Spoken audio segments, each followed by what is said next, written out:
My psycho pastor invited someone over to my house for Christmas Eve that we literally did not know about or even know in the first place. Things got so weird when we went home and found this man sitting on our couch as he had literally just walked in our front door and made himself at home. And I've honestly never been more pissed off in my entire life. Here's how it all went down. Okay, so this is a throwback situation, and the people involved besides my husband are no longer a part of my life at all. But therapy is weird, and while working through something else entirely, the memory of this situation popped out from wherever it was lying dormant in my brain and hasn't gone away ever since. Let me set the scene. It was Christmas Eve in the early 2000s. It is below freezing outside, and snow is blowing lightly around. My husband and I are alone, but we'll be going to visit family the next day. We used to have our celebration on Christmas Eve with just the two of us, and then go to the big family event the next day. Now, there was this guy that our pastor was helping out who was around 20 years old. My spouse and I were in our early 20s as well, and the only thing the pastor knew for certain about us was that we didn't have kids and we didn't have plans for Christmas Eve that involved other people. Or maybe he didn't know the second part and just made an assumption. Either way, it's really not clear. Anyways, my husband and I went out for our annual Chinese food meal and to hang out looking at Christmas lights, and then planned to watch a movie or something at home. While out at dinner, my husband got a call from our pastor telling him that he'd sent the guy that we didn't know, we'll call him Brian for the sake of the story, over to our house because we weren't doing anything and thought we should be kind and share our Christmas Eve with this man. And no, this was absolutely not discussed with us prior. That needs to be absolutely clear. Well, he sent the guy to our house on a dang bicycle in freezing temperatures and was irate when we didn't leave our food to go visit with Brian. We were then lectured about Christian love and how we were not being good Christians by not inviting Brian along. And it's like, what are you talking about? So eventually we go home and Brian is on our couch. Presumably he was told to just go in. I mean, we live way out in the country, so the doors were definitely not locked. And at this point, I'm shaking with anger. I tensely said good night and I went to bed because I absolutely was not dealing with a relative stranger when my little introverted heart had been promised one night of peace out of the week of chaos. All of this was reported back to the pastor by Brian, who was so hurt and put out by us not being there when he arrived. Now, I thought nothing of it, honestly, until months later when I asked the pastor for a letter of recommendation, which he willingly gave, only to find out he wrote horrible things about my character and my uncharitable nature. And this is based, I can only assume, on that event since I serve regularly at the church, and I help quite a lot of people if I'm being completely honest, which this pastor would have known about. So seriously, am I the jerk from this situation? Because it really bothers me and I'm honestly not sure what to make of it. Okay, this pastor crossed about 7,000 boundary lines in my opinion because this is crazy. Look, if this guy really wanted to show Christian love, he would have been like, look, Brian, come to my house and have dinner with my family. We'll give you food, we'll give you a place to stay, and you can have a fantastic Christmas. Like, if that's really what he's trying to preach, then absolutely practice what you preach, brother. Why on earth would you then try to force that on someone else who isn't even home, dude? If the pastor had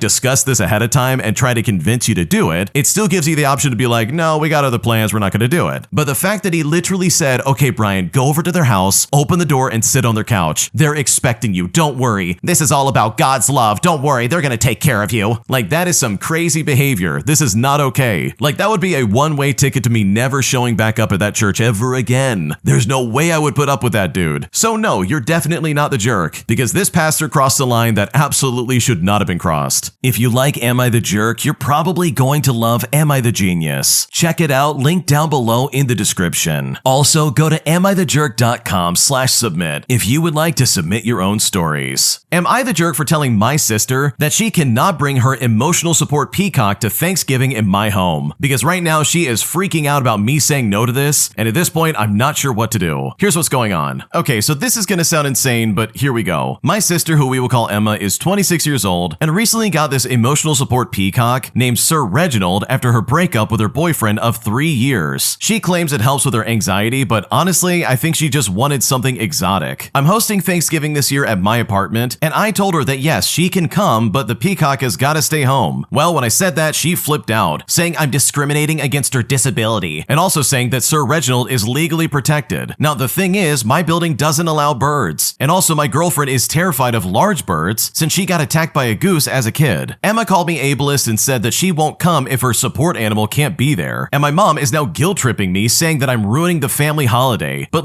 it's a peacock. I'm in a studio apartment with 8 people. So honestly, am I being unreasonable here? I feel bad, but also this seems completely ridiculous, and at this point, I don't know what to do. Okay, I'm gonna be completely honest. I'm right there with the original poster. This is is some crazy stuff, dude, because this is literally not the same as a service animal. Like, trust me, I get it. Emma's going through a hard time and this peacock, for whatever reason, is helping her out. But it is not the same thing as having like a service dog that helps you function on a day-to-day basis. Because from what I know, and no, I'm not an expert, but service animals absolutely have like legal protection, whereas emotional support animals definitely don't. Like, service animals do stuff for people that they just can't do themselves. For example, like a dog helping someone who's blind navigate a city. And it's like, sure, I'm not doubting the validity of like a peacock being an emotional support animal, but she's phrasing this like it's some kind of disability. And I just don't think she knows what she's talking about when she says, oh yeah, I'm disabled. Because there are people out there who actually have disabilities who use service animals who would probably look at Emma in this story and be like, what in the world are you talking about? You just went through a bad breakup. Are you kidding me right now? So honestly, I'm right there with the original poster. I think not wanting a peacock in your home is completely reasonable, and in my opinion, I think the way Emma's acting is incredibly annoying. My entitled neighbor demands that I move my car that's legally parking on the street, as she claims we're blocking workers from going to her house, resulting in me firing back at this lady with a note that honestly is the most condescending thing she will ever read in her life. Here's what happened. Okay, today I had my first real Karen moment. We don't own any property, so we rent the top floor of a house near Boston with my significant other. Our lease allows us to park one car in the driveway, so I park my second car on a nearby side street where I have a valid residential parking permit. My next door neighbor is currently having work done on his home as he's building a new deck, and he's also parking on the street with a permit. Well, last night I parked my car on the street near his car, which was completely legal and well within the rules. But this morning when I went to pick up my daughter from preschool, I found a note on my windshield that read the following: "Move your car immediately. You have blocked access to workers that need to do scheduled work. Find somewhere else to park." Well, it turns out the same note was left on 3 other cars as well. My girlfriend and I decided to write a calm and respectful letter in response, which we placed in the woman's mailbox. And our note said the following: "We appreciate the handwritten urgency, but just to clarify, this is a public street. And yes, we park there legally with valid permits. Sharing is caring after all. If there's scheduled work happening, it usually comes with signage, not handwritten notes from someone who doesn't live on the street. I totally understand the frustration of not being able to control public parking though. Must be really tough. Wishing you all the best in your efforts to micromanage spaces that aren't even yours." So we've left that note and we're waiting to see what happens because I'm sure this is not going to go over well. Okay, dude, I love what the original poster did. This is literally a beautiful response, especially when you consider how they did it. The original poster actually shared a picture of what these notes looked like, and the note the neighbor left looks like it was written on like a napkin of some kind, whereas the other one had like a bunch of like rainbow stickers on it and like a lot of like smiley faces, and it really digs in the fact that this neighbor is being irrational and incredibly stupid. So yeah, good for you for putting this lady in her place and for leaving this note. This is brilliant, because if anything, this is like a masterclass in the art of being polite but also incredibly snarky. Am I the jerk for wanting to leave my husband after he has consistently disrespected me and done things to me that have made my life incredibly unpleasant? Because right now I'm seriously at my breaking point and I just don't know what to do. Here's what's going on. Okay, I want to start off by saying that I seriously think I'm leaving my husband and I really just don't know what to do. Like, every time we get into a disagreement of some kind, I see myself Googling divorce and new places to start over with my kids. To start things out, I'm a 29-year-old female, and my 34-year-old husband and I have been married for almost 7 years now. We have 3 kids together, and one of those kids is not his in terms of like blood relation, but he has raised this kid since they were 1 year old. And our kids' ages range from 10 to about 1.5. He is a great father and a genuine person. He was raised in an African household and can tend to be a bit rough around the edges, similar to what I understand his upbringing is. I was raised without much culture, if it matters to folks who may think about it in one way or another. He is at times a great husband, but he can also stoop to really low points with me and seems to have a shorter and shorter fuse for my feelings lately, which is why I'm writing this in the first place. Today, he sent me a reel on Facebook Messenger about signs for adult women who have high-functioning autism. I couldn't think of any reason he sent me this other than to compare me to this woman. He does have an autistic adult brother who they described as high-functioning, and I'm not saying anything against folks who have this diagnosis. I mean, I have blood and married relatives who are in this diagnosis, and I love them with all my heart, but I could not figure out why he sent the video. It didn't remind me of his brother at all. I was more struck on the adult woman part of it, and the fact that he sent it to me. Like, that felt more common. So I straight up asked him, "Are you comparing me to this woman?" And for the record, I've asked him numerous times to not compare me to other women because he has an almost toxic habit of doing it, especially when he's upset. But he said, "Yeah, I do some of those things." And I said, "I do not understand though. I don't do those things. Why would you say that?" He then just said, "Oh, I'm just kidding," even though his previous message had no emojis or indication of any joking tone. Plus, it's a black and white message. I didn't couldn't understand his tone from that alone. But I told him that's convenient when he said he was just joking, as in I feel that he knew I was not enjoying the conversation, and now he's backtracking by saying it's just a joke. But he just said to me, "It's just a joke, never mind." He then said that I asked a weird question by wanting to know why he sent me that. But it's like I genuinely did not understand why though. He later came home and told me it was about his brother, but I still just don't see a lot of similarities between the traits in his video and his brother. On top of that, it was about an adult woman with autism and not about a man. Well, he's now mad at me and telling me I'm annoying him for making it about myself, and that he sent it to his mother too regarding his brother, and states that she would never take it there. Well, I apologize for not understanding the joke, and I asked if he could even see my point at all. I thought he was making a statement to me about a very big opinion about my demeanor, with him essentially saying that I have autism. And again, I'm not offended that he would think that about me, but to tell someone that way by sending a comparison reel and then joke about it was just really unsettling to me. Also, the fact that we can't move past it and he can't see where he went wrong by his joke, or even come to the resolution that I couldn't understand the joke because of the way it was delivered, is honestly super frustrating, and I feel as though I'm at least owed that. Our fights have been this way lately, and he seems to be getting more and more stubborn, and I'm just kind of done feeling like a punching bag or a doormat. I'm not sure where to go from here, and I feel like I'm being dramatic for feeling this way over a misunderstanding about a Facebook video, but I think it's more of how he's being currently about it that's really affecting me more. Now, other examples, as I'm sure people are wondering, is that sometimes when I'm frustrated and maybe venting, he would say that I need to be a mother, because according to him, his mother would do all this and more and just never complain. And those statements hurt, and I have had to ask him over several disagreements not to make those kind of statements towards me. Now, one of which he made after we had a month-long visit from various family members of his, and this is when I was holding our youngest at 6 weeks, after he left me home alone with a baby and my toddler while I was exclusively nursing, and meanwhile, his 2 teenage brothers were occupying the common areas of our house. Now, I could not leave the bedroom, like really, because I was nursing, and the baby was cluster feeding that week, and my toddler wanted to be everywhere, and I definitely did not want to be exposed to his brothers. So with all that in mind, it was exhausting and overwhelming, and when he was taking too long to come home, and I let him know about that, we got into a fight, and he yelled at me to be a mother and not complain that I had to have 2 kids alone. And that's not even really why I was overwhelmed, it's just that I couldn't do it comfortably, and he wasn't being considerate of that at all. He was trying to make their visit not about them meeting our new baby, but more about his family and playtime, all while I was at home with the kids a lot. Since then, he makes these comparisons a lot, and I'm really just sick of them, and I've honestly had enough. And yes, I have told him. I have sat him down and I've told him I can't be treated like this. I will leave if something doesn't give. So with all that in mind and circling back, am I the jerk for getting offended over this Facebook reel that he sent me? Because right now, it really does feel like a breaking point and I just don't know what to do. Oh man, your husband does not sound like a good partner if you ask me. Like, this guy would rather have playtime with his family instead of stepping in and being a father, or even being like a decent husband. Because if you ask me, that Facebook post was absolutely geared towards you. He literally sent that because he's like, oh yeah, my wife is probably autistic. Let me send this to her. And then when you didn't respond to the way you wanted to, he's like, oh, it was just a joke, just kidding. You can't be mad anymore, I was joking. And I hate people who do that. Like, genuinely, it drives me crazy. I can't stand people like this. And the fact that he's trying to pull that on you is completely toxic. So no, you're not the jerk for like feeling upset about this and getting offended. And honestly, I don't blame you for being like, I think I need to start over and find a new life. I will say that's a big decision, so maybe really think this over and like weigh your options before you make some kind of like knee-jerk decision, because this would really upend your life and all of your kids pretty quickly. But regardless, I do think your husband's being pretty toxic and you do not deserve that in the slightest. Today, my boyfriend surprised me with a gift that honestly left me feeling very unsettled, because right now I'm upset and I don't know what to do. Here's what's going on. My boyfriend and I have been dating for about 4 months now, and things have been going well. We see each other multiple times a week and communicate frequently. We've only had one major argument prior to this one, which was resolved soon afterwards. However, the challenge that came up recently made things more complicated. He showed up to my apartment unannounced with flowers. Instead of me responding happily, I stood there shocked and confused. We had been texting back and forth about random things all day, and he asked if I was home, but I did not think that meant that he would stop by. I hugged him lightly and I avoided eye contact because I was so caught off guard. Also, I was in my pajamas that I've never worn in front of people, and I just looked really rough. Lastly, my apartment was in disarray, and it was in the middle of a work day. Anyways, I told him he could chill with me for a little bit, but I have to get back to work. He then asked me if I could take a 5-minute break, and I said no, I should really get back to work. Well, immediately his mood shifted. I noticed this and I start to ask what's wrong, but he just wouldn't even look at me. Finally, he admitted that he felt a bit hurt by my response to his surprise, and I explained that I was completely caught off guard and I just froze up. I said I didn't like surprises. I appreciate the gesture, but showing up to my apartment unannounced did not sit right with me. Then he said he did this for National Girlfriend's Day because we both were busy tonight. I told him I love the thought behind it, but I don't respond well to surprises. He then said he understood but was clearly hurt, and then he left. I'm naturally a very private person, and he had never done any gesture like that without asking me first. It really felt like my boundaries were crossed. So seriously, is there some kind of resolution to this? I feel very unsettled with the way things were left off, and honestly, I just don't know what to do. Okay, I've got to be completely honest. You may feel like your boundaries were crossed in some way, but guess what? You never explained these boundaries to him in the first place. So I'm sorry, but no boundaries were crossed. Just because you're telling him after the fact doesn't mean that he knew this ahead of time. It's also worth mentioning that they've only been together for 4 months apparently, and it's okay, well, why are you getting so upset over something that really was meant to be in good faith? And also, why would you be upset over something like this? This seems really sweet and not malicious at all. I totally understand that you don't like surprises, and he'll definitely know that in the future, but in my opinion, I think you're making a mountain out of a molehill. And in my opinion, I think you're being very overdramatic. Am I pestering a guy who's coming with us on a trip that he needs to pay his share of the Airbnb that we're all renting out? Because right now he is literally giving me the runaround, and I seriously don't know what to do. Okay, so recently I went on a trip with my girlfriend and 2 of her friends, as well as my friend and someone else they brought with them. The Airbnb was $56 per person and was paid through my girlfriend's credit card. A few days passed by, and I asked in an Instagram group chat with my friend and their friend who's coming along to send the money for the trip. Well, my friend pays shortly after that, but I get nothing from the other guy. Now, I've never met this guy before, and I don't want to rush him, so I decide to just wait because I want to have some kind of benefit of the doubt. This guy then texted me randomly through his phone number, which I didn't give, just to try and prank me regarding my work. Now, I figured out it was him immediately, and we just talked here and there throughout the day. He was saying that we should do another hiking trip with our friend, and then later on, I asked him to send the $56 over to me. This guy then asked me why, and I tell him, well, it's for the Airbnb, but he thinks I'm talking about the Airbnb for the next trip, but then I tell him otherwise. He then tells me he gets paid on the 17th and that he'll send it then. I then just say to him, okay, that's fine, and I let it be. And my girlfriend also, for the record, does not want to rush him either. Well, a few days after the 17th, I check up on him, and he says he accidentally spent all the money that he got paid. Now, this is to the point where my girlfriend needs to pay off her credit card already. He asked for some kind of extension, and I say to him, okay, but just do it as soon as you can, because the credit card has got to be paid off. He then just says to me, you can't pay it off yourself? Now, as it is the 31st, I still have gotten nothing. My girlfriend does not know about the last message that he sent me, and I have not told my friend that his friend owes me money, as we are all in the midst of a good friend's death. I honestly don't know what to do, and I don't want to cause problems. So am I the jerk for asking this guy to pay his share for the Airbnb? Because right now, I really don't know what to do. No, you're not the jerk. This is some stupid behavior. This guy's clearly playing you, and he's obviously just trying to be a jerk about this, and that's not fair, and you really don't deserve that. And yeah, I totally understand that there's things going on, and you don't want to cause problems, but guess what? This guy's giving you the runaround. He's literally avoiding paying for a trip that he's participating in, and that is incredibly annoying in my opinion. So no, you're not the jerk at all. You need to get this taken care of, and this guy needs to pay up, because what he's doing right now is completely unacceptable. I feel that my boyfriend has changed after a recent fight that has made him very emotionally distant, and even though he's saying that nothing's wrong and that he hasn't changed, I really feel that something went wrong, and at this point, I don't know how to fix the situation. Here's what's happening. So my boyfriend and I have been in a relationship for about 2 years now, and we used to be a really fun couple. We supported each other a lot and genuinely enjoyed spending time together. Though we had occasional fights, especially during college, we always managed to work through them. Now, my boyfriend is someone who tends to avoid conflict. During arguments, he shuts down or ignores me until he calms down, but I'm the exact opposite. I need to talk things through and clear the air. A few days ago, we had a big fight. He said something hurtful and I got upset, and I didn't talk to him for a day. Later, I felt bad and I messaged him, but something had completely changed. He told me things like, I don't think we have a future, or you're dating the wrong guy. It's better to end this before it becomes more difficult. And he had never said anything like that before. I asked him to give us one more chance, and after some time, he eventually agreed. But ever since then, things have felt really different. His messages seem distant, like there's less warmth, excitement, or even effort in any of them. He says he's busy or that he behaves this way when he's home, and while that is partially true, the emotional tone now feels colder than ever before. I've asked him if he's still interested in this relationship or if I should stop trying, and his response is always something like, well, you're overthinking. I've moved on from that fight and you should too. I haven't changed. This is how I've always talked and you're just noticing it now. To be fair, he's not entirely wrong. He still responds and still talks to me in his own way, but I can't shake this feeling of disconnection. Maybe I'm overanalyzing the lack of emojis or the short replies. I know that sounds silly, but it's affecting how secure I feel. I love him deeply and I don't want to lose him, but I feel stuck, constantly wondering whether I ruined everything with that one argument. So how do I stop feeling like something's off? Am I imagining it, or is there something I need to acknowledge and just act on? Because right now I seriously just don't know what to do. Okay, so based on what you described, it does sound like your boyfriend's kind of pulling away a little bit. Like, this doesn't seem like one of those situations where you're misreading the room. Like, he really does seem like he's pulled back in some kind of way, so I can completely understand why you're stressed out about this. So yeah, hopefully this works out, because it does seem like something went wrong, and I think some healthy communication will probably go a long way in this scenario. Karen neighbor thinks she owns the whole building. Here's what happened.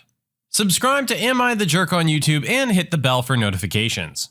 I, a 31-year-old female, live in a block of 6 units, apartments for non-Australians. A month ago, the unit above mine went up for sale and sold fairly quickly, and the new owner moved in less than a week ago. This morning I got up and went to take rubbish out and found a note stuck to my door. I honestly thought it was a "I'm new to the building" kind of note, you know? Oh, could I not have been more wrong?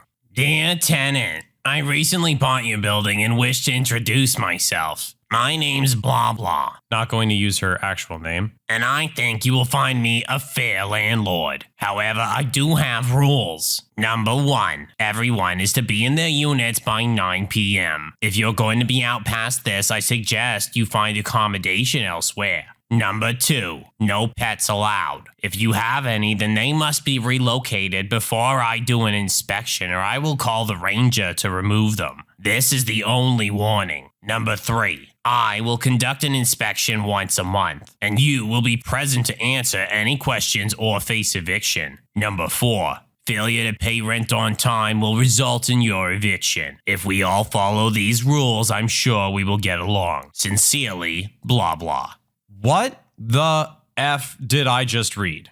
Fun fact about my building, we all own our own units. Nobody actually owns the whole building. I won't lie, I got to the number 2 and had a slight panic attack because I have cats. And there's no way I was giving them away before I remembered we bought our unit just before Christmas. We rented it from a friend prior, and when she told me she was thinking about selling it, we bought it. Didn't even have to move. So in some ways it still feels like renting, but we actually own our unit. Now, I'm not great at confronting someone. I tend to shake a lot, but at that moment I was quite angry, so I went upstairs and knocked on her door. You know that gut feeling you have? It was spot on. The door opened and there stood a Karen, her hair blonder than my own, her nails long and brightly colored. She didn't look happy to see me there. I introduced myself and explained that I live downstairs and I want to talk to her about her note. She started to talk over top of me, explaining that her letter was basic rules and even a child could understand it. And if I didn't like her rules, I could hand in a letter to vacate. Wow. I would ask if people are really this obnoxious, but I work in retail and could answer my own question. I told her that I actually own my unit, she hadn't bought it or the rest of the building, but only her own unit, and that she couldn't enforce anything in her note. She didn't like that at all. She started yelling at me, saying that yes, she had indeed bought the whole building and that failure to comply with her rules would mean I would be evicted. I was just starting to think maybe I was wrong when another neighbor opened his door. He came out and asked what the issue was about and could she stop screaming as he worked nights and was trying to sleep. I told him I was trying to explain that she hadn't bought the building and she started yelling again. My neighbor told her to stop and then said the best thing I had heard that day. "Are you stupid?" Her jaw dropped as he explained to her how wrong she was and that he was in fact part of the strata committee, kind of like a HOA that oversees the building, and that she had no right to make rules for everyone. She gave us dirty looks before slamming the door. I thanked him and he said in the entire time he lived there he hadn't seen someone so entitled.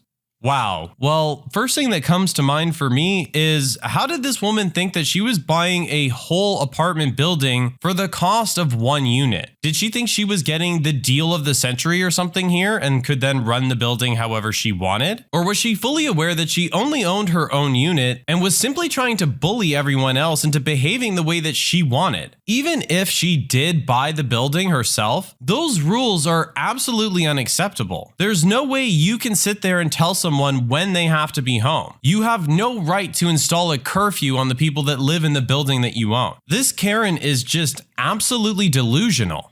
Before we jump into the next one, if you like Am I the Jerk, you're probably gonna love Am I the Genius. Check it out, link down below in the description. Karen neighbor seems to believe her ownership has now extended to the parking lot.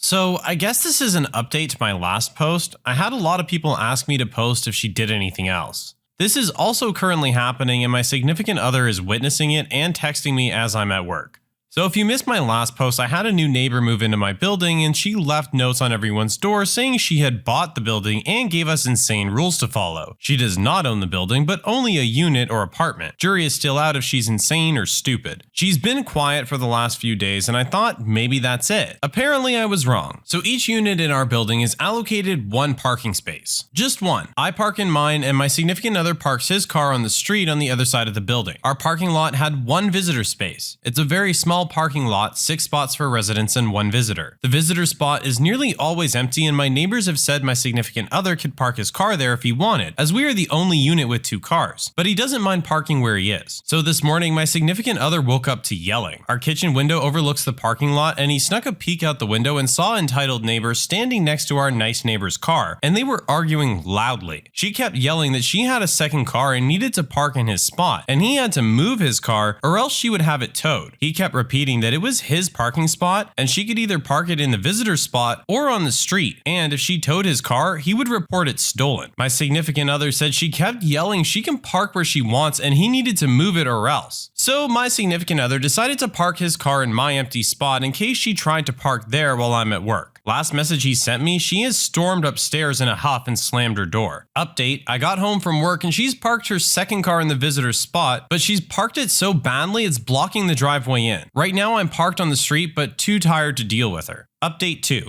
So like I said before, her car was basically blocking the driveway and I had to park on the street. Anyway, when I got up for work the next day, it was still there, but when I came home, it had gone. I asked my significant other as he was at home and apparently a tow truck came and took it away. I'm still not sure which neighbor called the tow truck, but I have a suspicion it's the one she was arguing with. My significant other said she had been quiet all day, only the odd footsteps. Wow, so the saga of entitlement continues apparently. This time we've extended to the parking lot. I don't know what's going on with this lady that she just seems to think that she owns everything that she sets her eyes on. This isn't the Lion King. You paid for your unit, you have one parking spot, that is what you get. Stop trying to enforce your made up rules on other people. Where do you get off doing something like that? Keeping in mind, this lady's only been in this apartment for what, a week? And she's already making everyone else's lives absolutely miserable. Kudos to the other neighbor for getting her car towed though. Maybe she'll learn to be a little nicer now. Karen neighbor's toxic attitude continues to spread, this time to the clothesline. Well, I'm back. As many of you predicted, her entitlement grew. In case anyone missed the update on my last post, her car was towed and I didn't know which neighbor did it. This made her more angry, but seeing as I was at work, she hasn't blamed me or my significant other. It's been raining all week and as I don't have a dryer, I haven't been able to do any big items like sheets or towels. Only clothes as I can hang them up inside. On Saturday, it was finally sunny and I raced home from work, dragged my significant other out of bed so I could wash all the blankets and dry them in case it rained again. I managed to get through 5 loads of sheets, blankets, and towels, and I hung them all out on the line outside. We all share it, and there are technically 2 different lines for us to use, and we have never had an issue before. I hung out my last load and went inside to chill. I went back out about an hour later to get the first load off and found every single item I had hung on the ground. Nothing had replaced it, all of it had been torn down and my pegs and peg basket were gone. Most of what I'd hung out was still wet and now covered in dirt. I got my significant other and he helped me bring everything inside before I went upstairs and knocked on her door. When she answered, I asked if she had taken my washing off the line and she smugly informed me that she had not given my permission to use her line and that next time I should be polite and ask and she might let me. Look, I'm gonna level with you guys. I work in retail and deal with nightmare customers. I know how to be calm around these kind of people. And I tried to be polite about this whole thing with the letter and the car, but my bed is my safe space and I want it clean. And she messed with that just to be petty. I calmly told her that everyone can use the line. It's part of the building and nobody has to ask her permission. She tried to talk over me, but I just held my hand up and told her I was part of the Strata committee. I know all the rules and who owns what, and she needs to pull her head out of her butt, grow up, and stop her behavior because it's not doing her any favors. I told her to have a nice day before she slammed her door. Oh my God, y'all, are you kidding me? What is going on with this lady? I cannot believe the poster's patience. I would have absolutely flipped a lid on this lady at this point. This is a level of pettiness beyond reason. There is actually something very deeply wrong with this woman that she needs to grasp desperately at any type of authority, even where she clearly has zero. There's been a couple situations where it's been brought up of a homeowners association equivalent in this building. Why is nothing being done about this woman? Seriously, it seems like she's gotten on enough people's nerves that they can just get rid of her. There's only a few units. I would never be able to live with a neighbor like this. Karen neighbor strikes again. I'm back. Did you miss me? I won't lie, I was hoping I would never have to post again and she would become a normal neighbor. I was wrong. So she was quiet for so long and her car was barely there, I was starting to think maybe she had moved out. But I got a nice reminder last week that she's still around. To start this story, I must give a brief background. There are 8 units total in this building. I'm on the ground floor, and the very nice old lady across the hall and I have an unspoken rule that if one of us is home and the other isn't, we sign for and accept packages so they aren't just left in the hallway. I'd been expecting a package and I had a feeling it was going to show up while I was at work. But I wasn't worried because of my nice old neighbor. She would drop it off when I got home. No drama, right? Wrong. My nice old neighbor had actually gone away for a few days, so with nobody around, my package was left next to my front door. But it wasn't there when I got home. Oh yes. Yes, dear reader, she had it. About 10 minutes after I got home, I heard the familiar stomping on the stairs and the banging on my door. Long story short, my package had been delivered and she wanted to do the nice thing and hold on to it until I came home. But apparently it had accidentally ripped and she saw what was inside. I won't lie, it was intimate toys. I like to treat myself, sue me. The moment I opened the door, she threw my package at me, yelling how I was a disgusting pervert and I should move out before it spreads. I told her that opening someone else's mail is a crime. It's not a crime to buy those kinds of things, but thanks for taking care of my package. Edit, so this has ended up on another sub and I've been flooded with angry messages asking why I didn't file a police report for her opening up my mail. Because the police don't do anything in my area. My friend is being harassed by his drug-riddled neighbor. She's tried multiple times to break into his house and put her aggressive dog in his yard. He's taken videos, photos, called the police and the ranger many times about it, and they keep telling him there's nothing they can do because they didn't see her do anything. Yeah, big help there. I called them asking what happens if someone has tampered with my mail and was asked, "Did you see them do it?" And, "Are you sure it didn't come that way?" The law doesn't always work the way we think it does, and you can jump up and down and scream at me that it does, and that's fine, believe what you want. But I was put in a weird situation with an insane neighbor, and I assume this sub would like to hear about it, but if I'm going to keep getting attacked for it, then I'm done posting about it.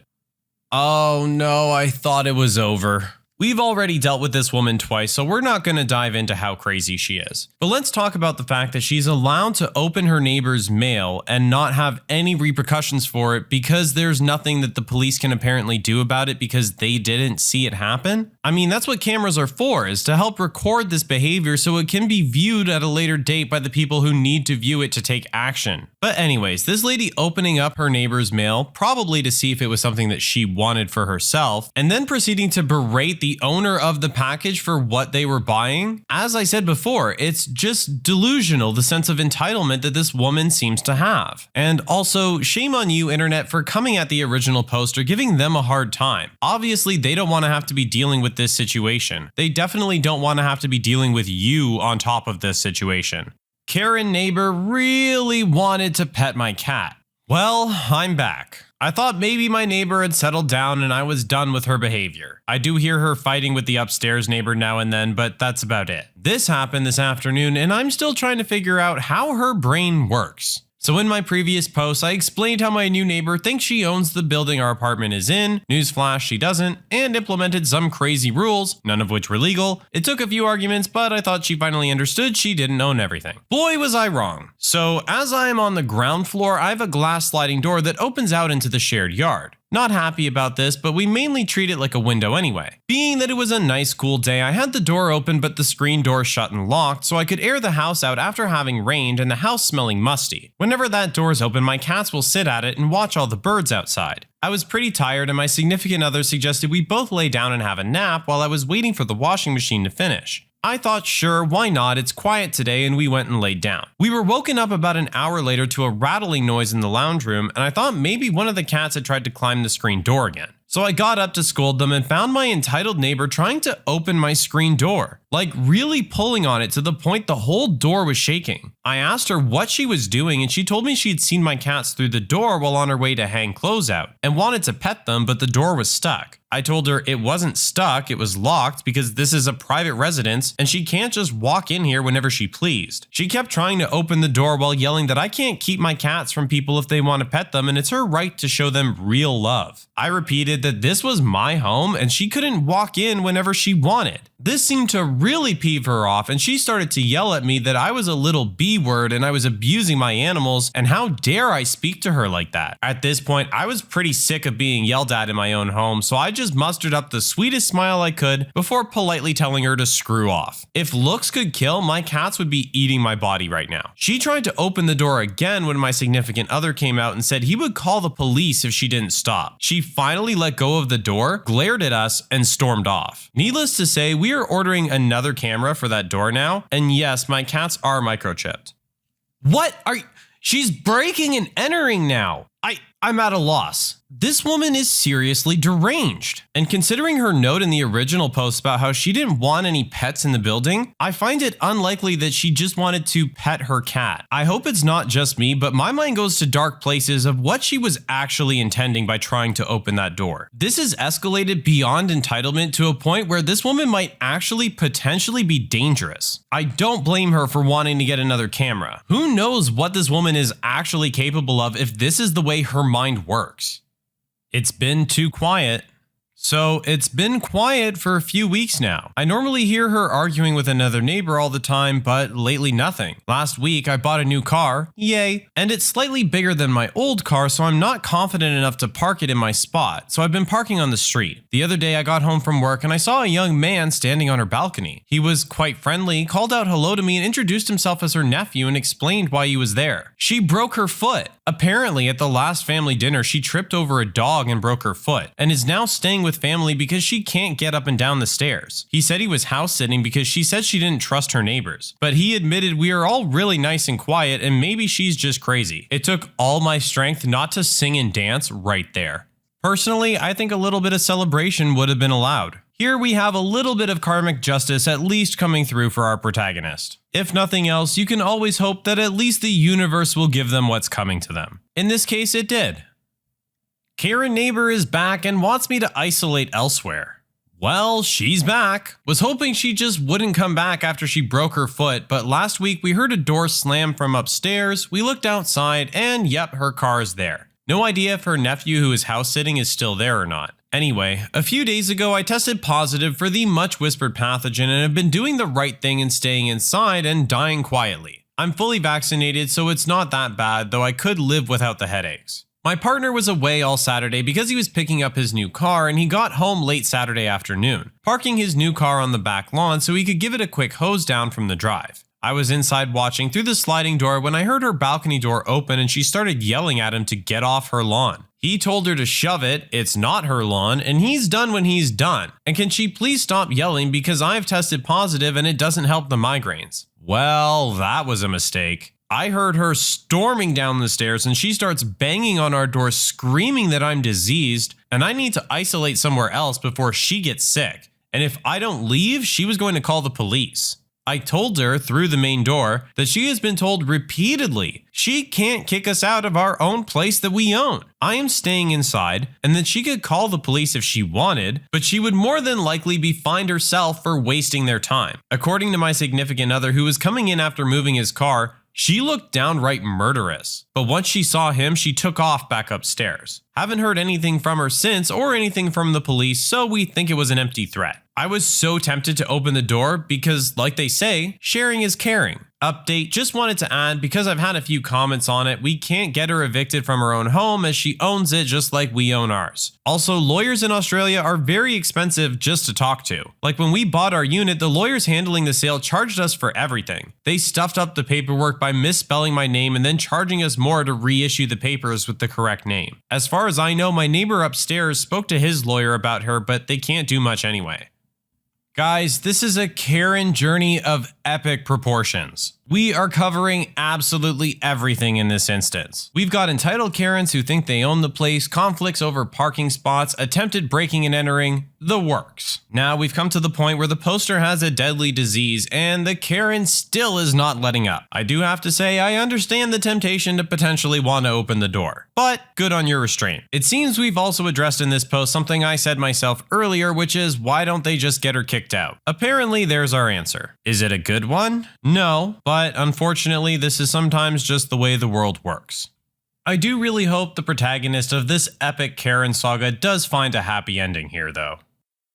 Karen neighbor throws a party. I was really hoping my neighbor would settle down, but here we are. Though this story has a satisfying ending, I think. This just happened last night and I'm still a bit tired. Our neighbor had been quiet for a while and my significant other and I thought maybe she had finally realized she couldn't control the whole building. One of her cars was parked in her spot and the other was parked on the street behind my significant other's car. Nobody's washing had been ripped off the line. No new notes were stuck to doors. Until yesterday. As we are the bottom unit, like I've said, we have a side door that opens onto the shared yard. I think the only time I use that door is to air the place out or as a shortcut to hang washing out. Anyway, yesterday we were going about our day when we saw entitled neighbor and a few other people setting up tables and chairs in the yard. No big deal, it's a shared space. A few minutes later, there's a knock on the side door and it's her. My significant other opened the door, it's a sliding glass door so she could see us, we couldn't pretend we weren't there, and did the usual greetings. She told us she was having a party and we needed to move our wooden planters off our patio because she needed the space for her barbecue. No. Firstly, the patio is our space, not shared space, and secondly, they sit right next to the glass door, so I don't want some random looking into my living room all night while they're cooking. My significant other reminded her again she doesn't own the building and we wouldn't be moving anything when one of her friends asked what the heck she was doing. They had already set up the barbecue in the yard. She huffed and walked off without saying anything to us and we thought that was it. It was not. A few hours go by and we ended up closing the curtains for privacy. Whoever designed this building didn't really keep privacy in mind for a detail, but anyway, we can hear talking, laughing, and cooking, the usual sounds of a backyard party when there's another knock at the door. I was cooking dinner, so my significant other answered it again. This time, it was one of her friends saying she had to use the bathroom, and entitled neighbor just told her to knock on our door instead of walking upstairs. My significant other politely told her sorry, but she couldn't use ours and she apologized for knocking and intruding. Not even 2 minutes later, there's banging on the door and now my significant other is peeved. He opened the door and entitled neighbor started to lay into him about how dare he expect her guests to go all the way upstairs and that he needed to apologize to her and keep the door open for her guests. Now, my significant other is usually a calm guy, very easy to talk to and rational. But in that moment, he lost it. He told her to screw off and stop bothering us, to get her head out of her butt,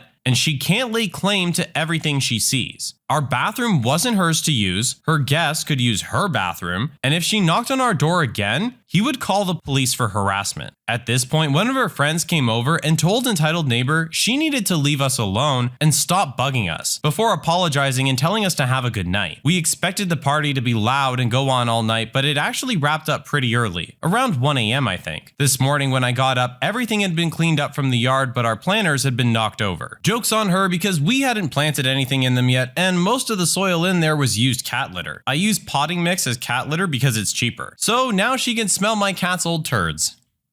Okay guys, we're wrapping up the Karen saga here. At this point, even her friends are having to apologize for her actions. She literally seems to be the only one who doesn't understand what she's doing is not right. I'd be very curious to meet her parents and understand a little bit about how she was raised to get this incredible sense of entitlement. But here we have another little bit of karmic justice coming through for us. My boyfriend supports slavery, and I'm black. Here's what happened. Subscribe to Am I the Jerk on YouTube and hit the bell for notifications. I'm biracial, half black, half white, and my boyfriend is white. We were discussing slavery and he said that I have no right to criticize slavery because I look racially ambiguous / white passing. He said that I shouldn't complain because I would have lived a good life in that era as a mistress of a slave owner. I called him an ignorant idiot and now he's so offended that he won't speak to me. We've been in a relationship for 4 years and lived together. For both of us, it's the first serious relationship, and although it hasn't always been easy, we never had any significant problems. We're we're on the same page on most topics: racism, politics, finances, etc. Or so I thought, at least. Now, with all these issues going on, we've been talking about race a bit more than usual. For the record, I'm biracial, but I have what most consider Eurocentric features, so a lot of times people can't really tell where I'm from. Fast forward to a few days ago. We were watching 12 Years a Slave and I made some comments about how horrible slavery was. That's when he dropped the bomb that I actually shouldn't criticize slavery at all since I look white enough and that I would have benefited from the system. Honestly, it felt like he wanted to say that for a long time. I asked him what the heck he meant by that, and he said me complaining belittles the experience of black people. I told him that I wouldn't have benefited from slavery at all since I'm literally half black despite my looks. He said that even if I didn't directly benefit, I would have lived a comfortable life in that era. I asked how, and he said slave owners kept mixed women as mistresses, so I would have spent most of my time being treated well and, quote, popping out white babies. He made it sound like it was a complete luxury. At this point, I was so appalled that I called him an ignorant idiot and we started arguing. He said that I'm just an exotic looking white girl who's trying to feel oppressed and that I'm just as privileged as him. I told him that he really has no idea what he's talking about, and then he started ignoring me. We haven't spoken for a few days, although he tried to initiate sex a few times and seems to be warming up to me again, and I really don't know what to do. He's never said something so ridiculous. I'm just so angry at his stupid comments and immaturity.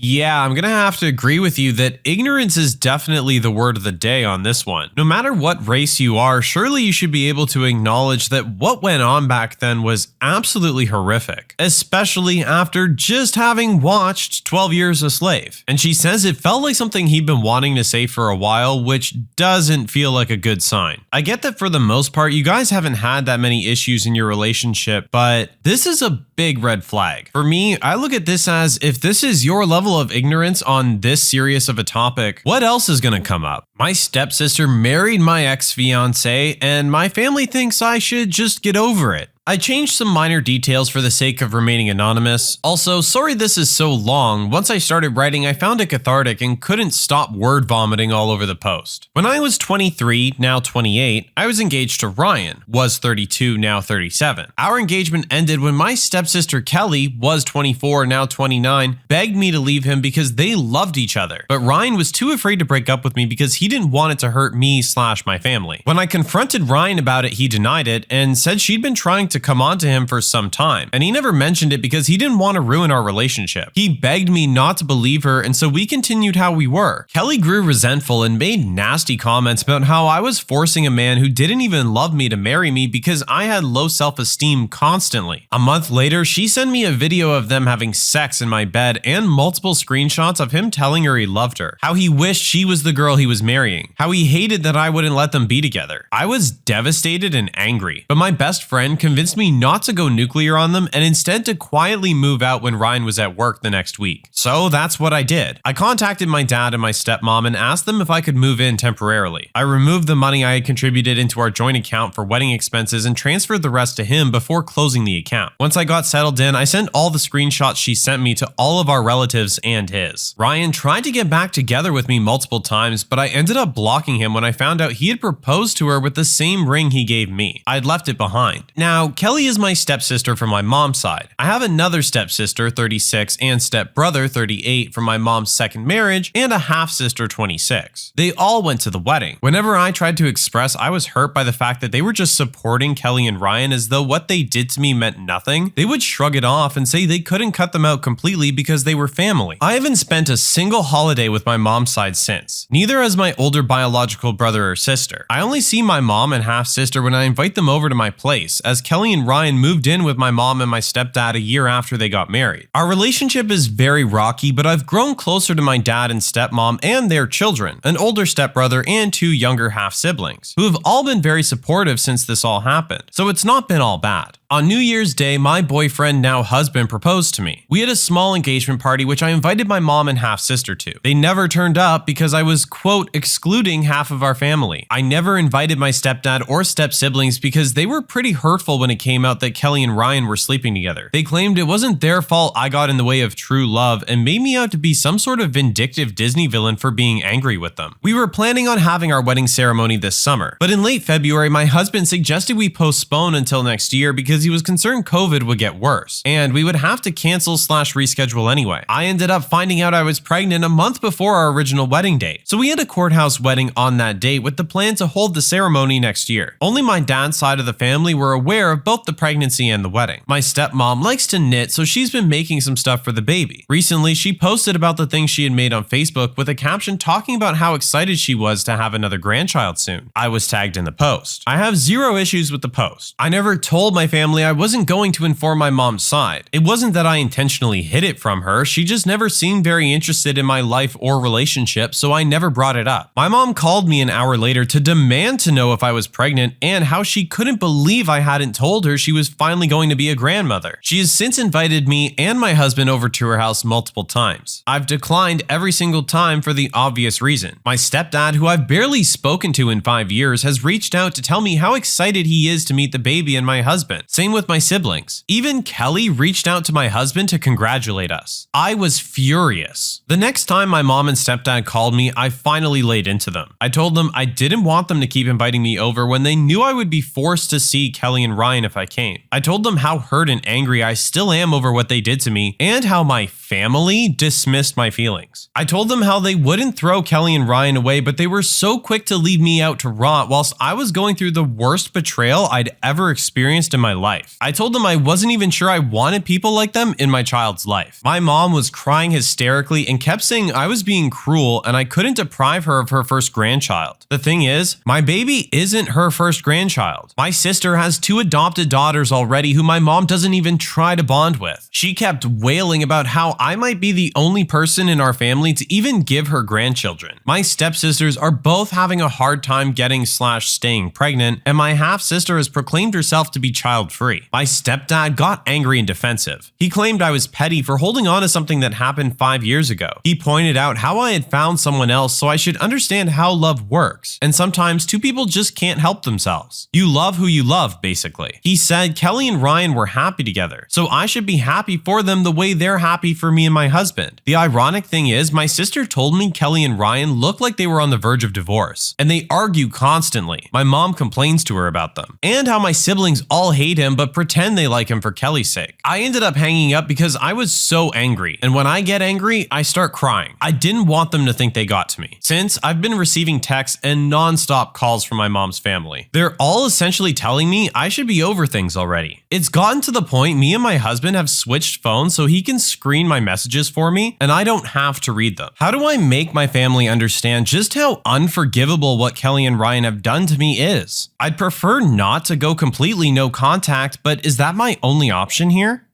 No, I completely get where you're coming from with this one. As you said, this was a massive betrayal not only from your fiance, but also from your half-sister. This is the kind of thing that you're going to be reminded of every time you look at them. Whether you have feelings for him still or not, you're taken back to that time and all those feelings drudge up again. And wanting to avoid that kind of toxic feeling is completely understandable. It would be bad enough to just find out that they had been sleeping together. But for her to record it and send videos and screenshots and all these things, the stepsister was very clearly trying to hurt the original poster. Why would you want someone that toxic in your life? And when it comes to family having to support someone, why would that be the direction that they would choose? This whole thing is very unfortunate, and I'm very sorry for the original poster who had to go through all this. Personally, if all they're bringing is negative energy into your life, then yes, cut them out. It is the best option. You've managed to move forward and find someone else that you love and gotten married. Move forward with your new life and just be happy.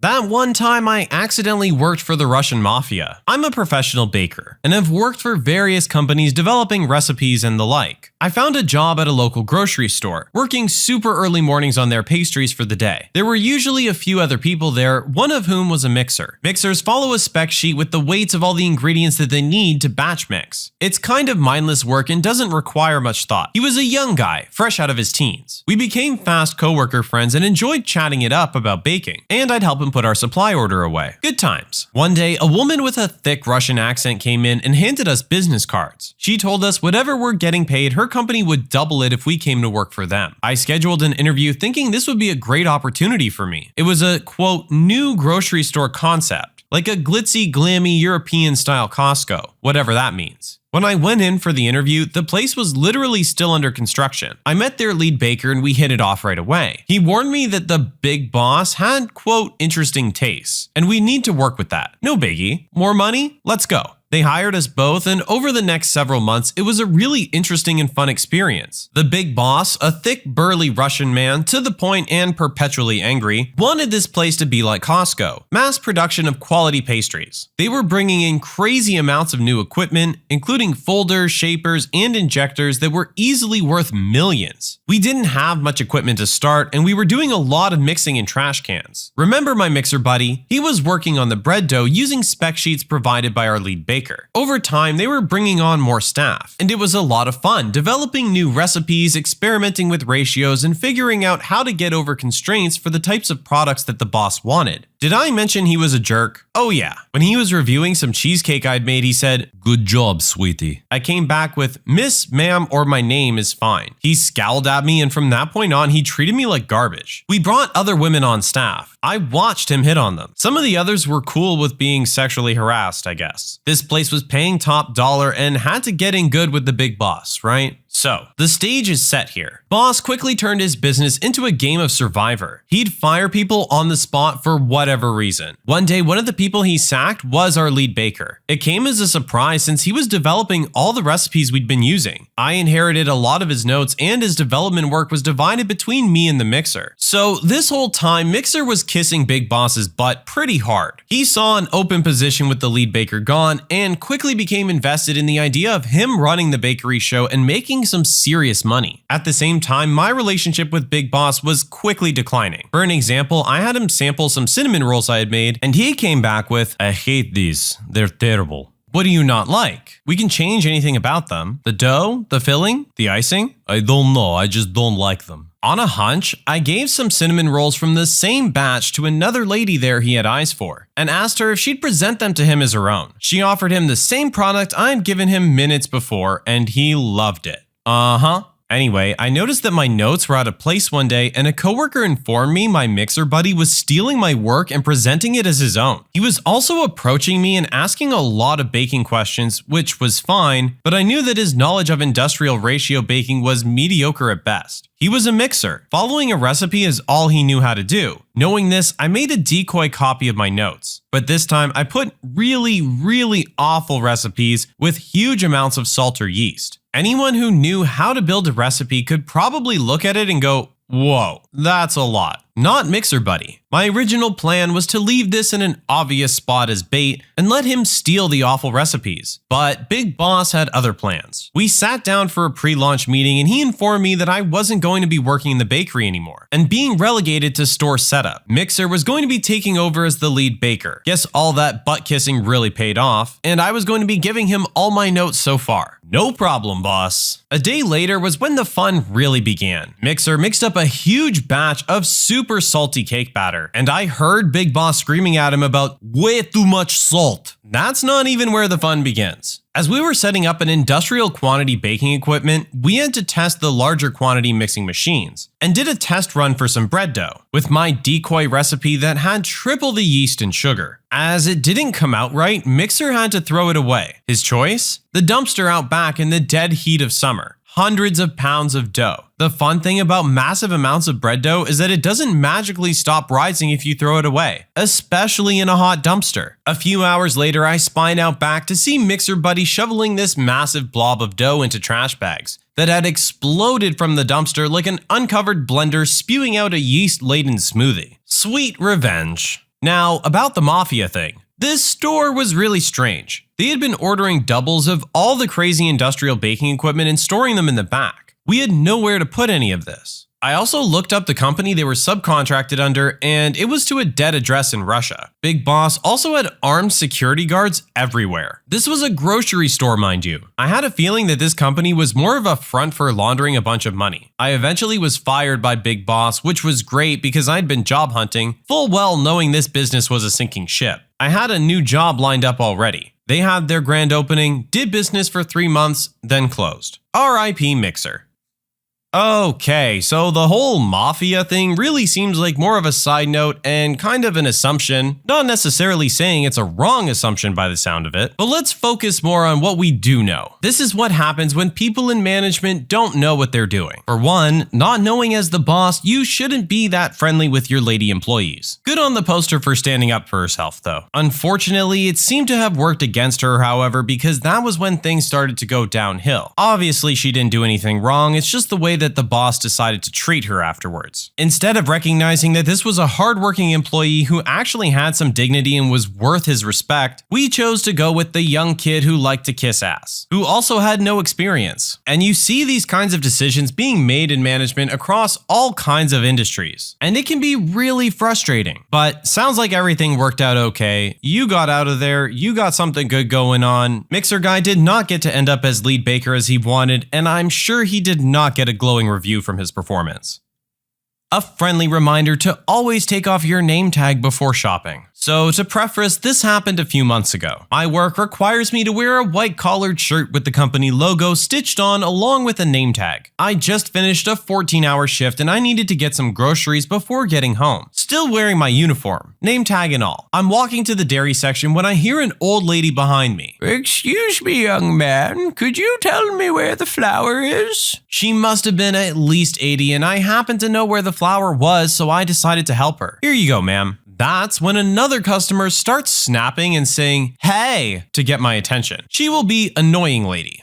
Annoying lady. "Get some butter for me while you're at it, I'm in a hurry." Me. "Please ask someone else. I don't." Annoying lady. "I don't have time for this, just get it for me." Me. "I don't work here. Ask someone else." Annoying lady. "Clearly you do, you're wearing the uniform and you helped that woman over there, so stop being rude." At this point, I realize I won't be able to convince her that I don't work here, so I start walking away. Annoying lady is having none of that and starts snapping again while yelling, "Hey, I'm not done with you, I need to see your manager." I continue walking, pretending to not hear her. I'm almost at the registers when she puts her hand on my shoulder to stop me. "Are you deaf? I'm talking to you." That's when I get lucky because the manager of the store happens to be by the registers. So he gets over to us and asks, "Is there something wrong here?" Annoying lady. "This idiot refuses to help me." Me. I tried telling her that I don't work here. Manager. "Ma'am, he doesn't work here." Annoying lady. "Then why is he wearing the uniform? You're just trying to get him off the hook."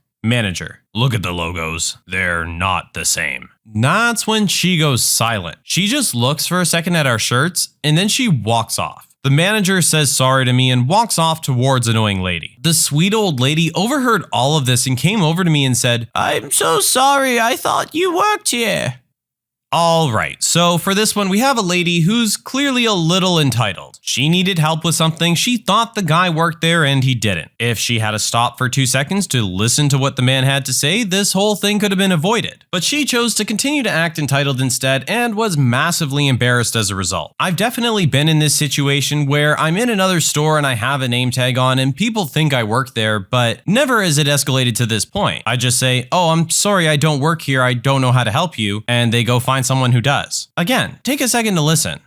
My coworker's peeved at me because I don't want to go out with her son. I, 20-year-old female, just started working at a new job a few weeks ago. Everything has been smooth sailing with my coworkers. All fun, cool people. Until yesterday. For a little context before I get into it, my assistant manager, Sherry, 45 female, has a son, Travis, 19 male. When I first started working and met her, the topic of relationships came up and she asked if I was single. I told her yes, I got out of a long-term relationship this past July, and I'm thinking about jumping back into the dating pool. She told me her son was around my age and that we would probably like each other and asked if I'd be interested. I told her to let me think about it and I'd get back to her. That was about 6 weeks ago. A couple weeks ago, I decided that going on a couple first dates or outings with new people couldn't be too bad of an idea. So I told Sherry to let Travis know I was interested if he wanted to meet for coffee or something and test the waters, but that I probably wouldn't be free until just after the new year, because I'm busy with work and personal and family stuff. She said that sounded fine, and then yesterday happened. Sherry was talking in the back room with 2 of my other coworkers who are also moms about their kids. At some point, they were making jokes about spoiling their kids, and Sherry said Travis doesn't even make himself a sandwich, just goes into the kitchen and sits there and pouts because he knows mama will come do it for him. I rarely use this term, but I felt absolutely icked out by that. I asked her if she was being serious and she laughed and said yes, he's just a mama's boy. As we were leaving later, I pulled her aside and told her that I wasn't interested in going out with her son anymore. After, she pressed me about why several times. I admitted that the sandwich thing turned me off and that I would never go out with a man who seemed so dependent or unwilling to do things for himself. Sherry got upset and told me I'm not a mom and don't know what I'm talking about, and that surely I expect my parents to still do things for me, and stormed off. I'm getting off my break here in a minute, but she hasn't spoken to me all day and I'm wondering if I'm in the wrong here. Was I the jerk?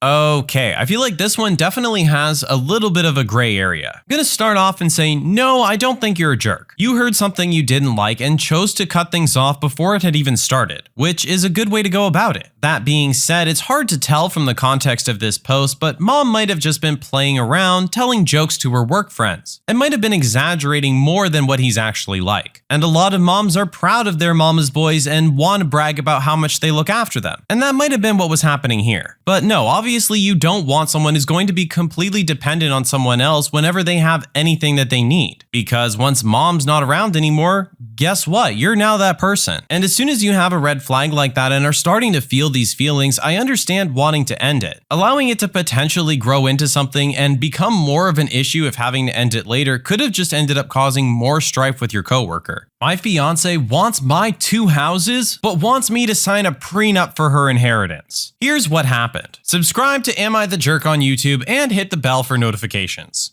A little background here is that I make around $250K a year. My fiance makes around $65K a year. We've both been divorced. I asked for a prenup protecting my existing assets. 2 rental properties worth around $400K together, my retirement account, my house in which I live, existing savings account, and just sentimental things. I offered to pay for a lawyer for her and make everything earned after the wedding fair game in a divorce split. In my previous divorce, my ex took a lot that I had before we even met each other, and took a lot of things with sentimental value just to hurt me. I floated the idea of a prenup and she was not okay with it. It hurt her feelings and she said I was planning for a divorce if I want a prenup. She had this idea that when we marry, everything becomes ours. We've been dating for 4 years and had very few bumps, so I don't see a super high risk of divorce, but I do acknowledge it's there. Anyways, I love her and I said sure. Fast forward a couple months. Her grandmother abruptly died. Wasn't expected. Grandmother was quite healthy before, had a heart attack. Apparently, the grandmother left her entire estate to her, worth roughly $800,000. Now the tables have turned, and she wants a prenup protecting these assets from me, which I was fine with, but she doesn't want to sign my prenup in return for that. Her reasoning is that her grandmother wouldn't have wanted her wealth to, quote, leave her direct family, and that there's a reason it was all to me and not my siblings or parents, end quote. And that the prenup must not have been important to me because I threw out the idea after minimal pushback. I'm at a loss here. In one regard, I'm glad we had prenup discussions because it brought out these sides of us. But I'm really wondering if this 4-year relationship that has been full of nothing but love and support for each other until now is even salvageable. She is not willing to budge on her own prenup like I was. And I'm finding this whole situation very frustrating. So, am I the jerk?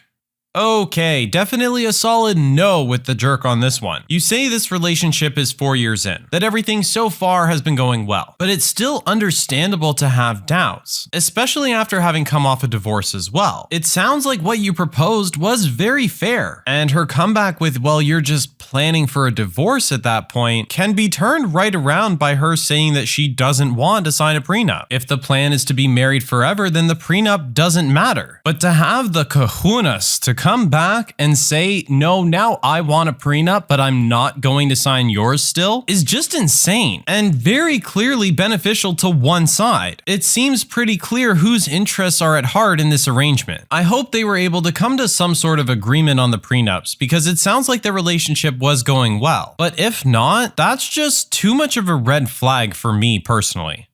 You're wearing a red shirt, you must know where the Oreos are. I recently moved to a new city to live with a relative for a while. Until I can find a solid good job that'll actually pay me what I'm worth, I've been doing food delivery / grocery pickup. This happened last night around 8:30 p.m. I was taking a quick 30-minute break from driving to use the restroom, get some water and a snack, and pick up some things that were needed at my cousin's house since she's not charging me rent. I decided on the Red Bullseye store because they had everything I was looking for. I was browsing the small home appliances section, looking for a pitcher that filters water so you you can use fewer water bottles. I just found the perfect one when I hear someone yelling. I have anxiety, so I'm always consciously looking and listening to make sure I can get away in an intense or dangerous situation. Thankfully, the yelling was less angry and more pure excitement. A little kid between 3 and 6, I'm horrible at ages, ran up to me. For the cast today, we have me, little kid, tired mom, and actual employee. Little kid: where are the Oreos? Me: I'm sorry, I don't know. Little kid is visibly confused, but you're wearing a red shirt. Why don't you know where they are? Me: oh, I don't work here. My shirt is just red. I was also not wearing a name tag and I was wearing gray sweats and flip-flops. I guess he didn't know any better, but he wasn't rude, just a confused little kid. I scanned the store to find an employee, but couldn't see one. However, this kid seemed nice enough and I still had ample time on my break, so I decided to help him hunt down the Oreos. He must not have been able to read because we were already near the snack section as the sign said.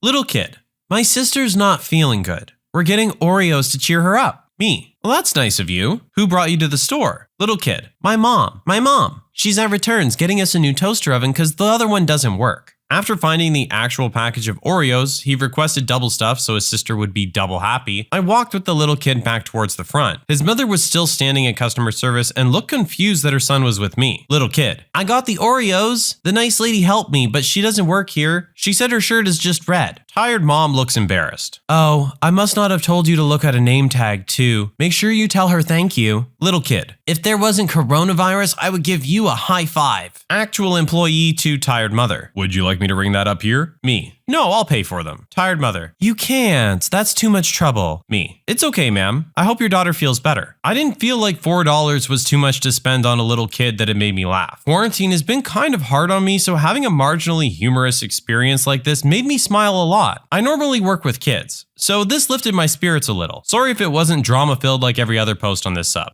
You do not need to apologize at all. This was a refreshing change. A genuine, cute, innocent interaction that ended up with a happy ending. Here, today, in this brief moment on Am I the Jerk, we are free of jerks. Let's enjoy it.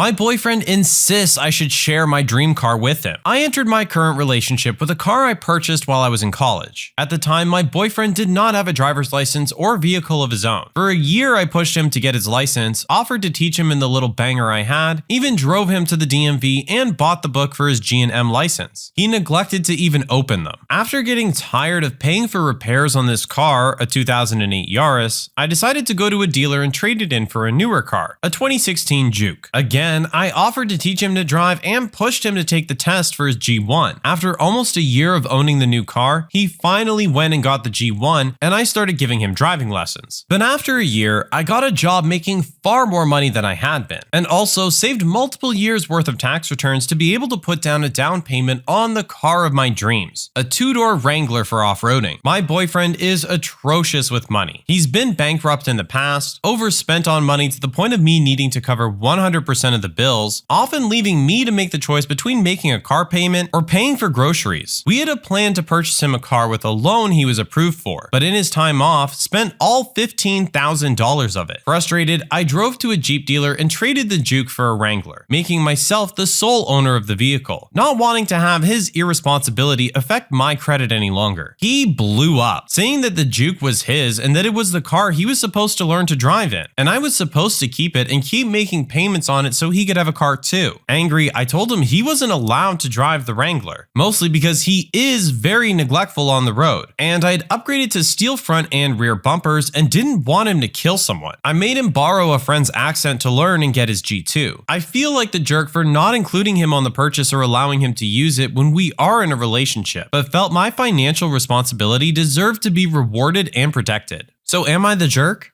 For this one, I'm gonna again have to go with not a jerk. We've all been there where someone else gets something new and shiny and we want to get to enjoy it too. But in this case, where it's a situation of a car and there have been financial issues in the past regarding his financial responsibility, I understand wanting to be hesitant towards allowing him to drive it, let alone having his name on it. Things have gone well for you two up until this point, I have to assume, and I think maybe he should just take this as a wake-up call and needing to up his game on his financial responsibility. If this is a long-term relationship and something you guys plan to continue to move forward with, this does need to be something that he needs to take seriously. And maybe this was just a way to get him to do that.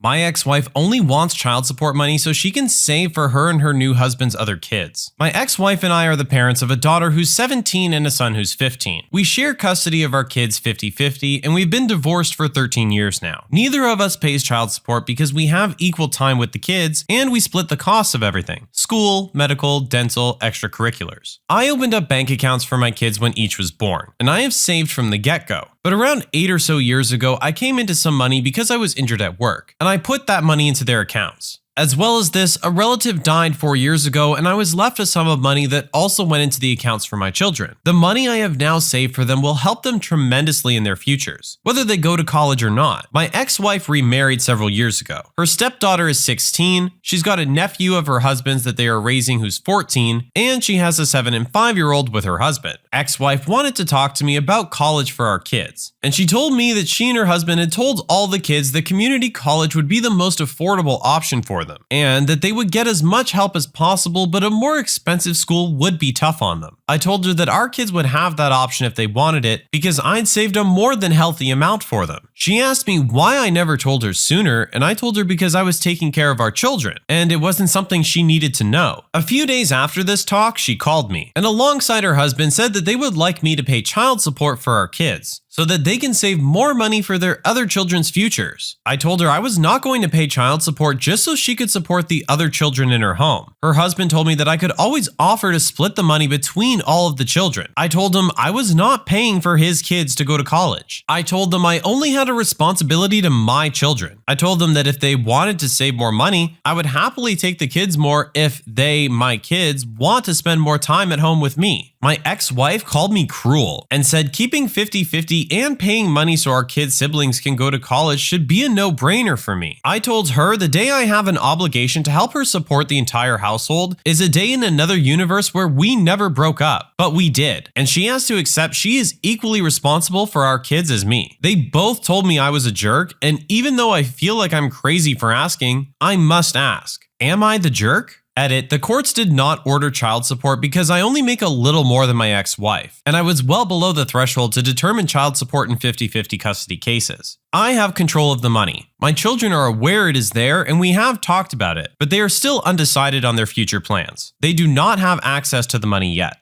First off, excellent father right here. Since day one, he has been saving something for his children. For his children. He's responsible for them. He wants to give them a good life. He wants everything to be a little bit easier for them and has worked hard to give them that option. Not the other kids you went and had after you broke up. Those are not his responsibility. You have the father of those children next to you while you're on the phone who should be taking up that responsibility. I understand how the thought could enter her mind. For her, all her kids are equal and she wants them all to be supported equally. But she has to understand that that isn't the case for our poster. I don't think we're the jerk at all here. You've done a great job in doing what you had to do for your children.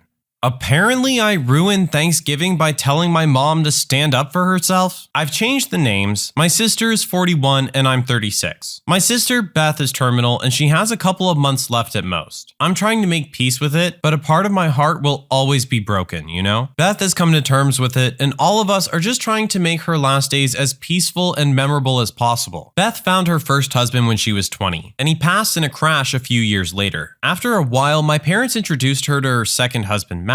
He's some relation to my dad's friend, and Beth and Matt married, then divorced 4 years later. Most of my family still keeps in touch with Matt. Our family has plots in a cemetery that a lot of our late relatives, including my dad, are buried in, but Beth already said she wants to be buried in a different cemetery. Different city too, actually. Near her late husband. Mom wasn't completely on board with this, but I thought she'd come around. So I went to Thanksgiving dinner and Matt was there as well. At one point, Mom said something like how Beth always listens to me and I should talk to her about the burial plans. I told her she already knows Beth's wishes and I won't go against that. Matt then joined in the conversation, and what I assume is the real reason behind all this nonsense, said that they get Beth is emotional, but it's disrespectful to their relationship if she's buried next to her first husband. Mom continued to chime in, saying she agrees and that cemetery is a lot further away and I should at least try to talk to her. I snapped and said I won't be discussing this with Beth. I don't give a hoot what they think is respectful or not. She can disrespect Matt all she wants, and Mom needs to grow a spine for her daughter instead of supporting Matt's demands. She was pretty mad after that and said they were just asking and I was ruining Thanksgiving dinner. It's been a couple weeks and I've got a few messages from other relatives saying I went off at my mom and Matt for no reason. I do also have other people telling me I said what I had to say. So, am I the jerk? Okay, for this one, I'm going to start off by saying emotions are probably running very high for everyone in this family right now. Matt, mind your business. You're not involved. You became irrelevant after you guys got divorced. Mom, you have to respect your daughter's wishes. I know you think she's young and you're trying to do what you think is best for her and for the family, and I get that it has a lot of personal meaning to you, but this is about her. I really do hope that this is how you feel and it wasn't just Matt talking you into it. More like you were just using Matt as another excuse to get her to not do it. But I would say your daughter has already had it rough enough. Let her have her peace where she wants it. I told my mother she's a soulless B-word who doesn't deserve her children's love. I honestly think my mother is a terrible human being, so I admit I might be biased. So I'm asking here. I, 26-year-old male, am very protective of my siblings. 19-year-old female, 16-year-old male, and 8-year-old male with special needs. Since I basically raised them even when I was a child myself, and since becoming an adult have become their guardian. This is due to our mother always being away for, quote, mommy time. Her way of saying going to the club, taking substances, and fooling around with whatever guy she was clinging to for free substances. Also in and out of prison. My sister, 19-year-old female, wanted to try and fix her relationship with our mother, since apparently our mother is getting better and is going through programs. I know this song and dance. She says she's better and she's real good at acting like it. Someone believes her BS. She gets in their good graces till she can ask for money to get back on her feet. Then, bam, she's gone. I warned my sister about all of this because as much as I love my sister, she's too forgiving and gullible, but also told her she's an adult now and I'm not going to stop her, but just be careful. On the day she was to meet up with her, she was too nervous and anxious to go alone, especially after not seeing her for 7 years. And I could see it, so I offered to go with her as support. A very important detail is that my sister has always been a tomboy, but kind of repressed that side when we still lived with our mother since she was very abusive about it and a huge bully. Since living with me, she has gone full tomboy and is very much masculine presenting. I'm so happy she's comfortable with me that she can be who she wants. But a lot of people do think she's trans, so that's a sore spot for her since she still identifies as a woman. Well, the second we get into the restaurant and sit down, our mother's first words were, "Oh my god, you're not one of those transgenders, are you?" With a disgusted look on her face. My sister ran out crying. I told my mother she's a soulless B-word who doesn't deserve her children's love and is going to die unloved and alone. She called me a jerk and other names while I left. I feel like a jerk because I stooped to her level, but some part of me still thinks she deserved those words. Am I the jerk? My friend, absolutely not. I can't believe you held back at only that. Are you kidding me? I would have had way more words for her before walking out that door. She had someone who, despite all of her flaws, was still willing to help her. And she makes the choice to open her mouth and say something like that as the first thing to her. What kind of reaction is she expecting? But no, definitely not the jerk at all. You are 100% the hero of this story. Who knows where she is now, but good riddance. You don't need her. It sounds like you guys have a great support system on your own.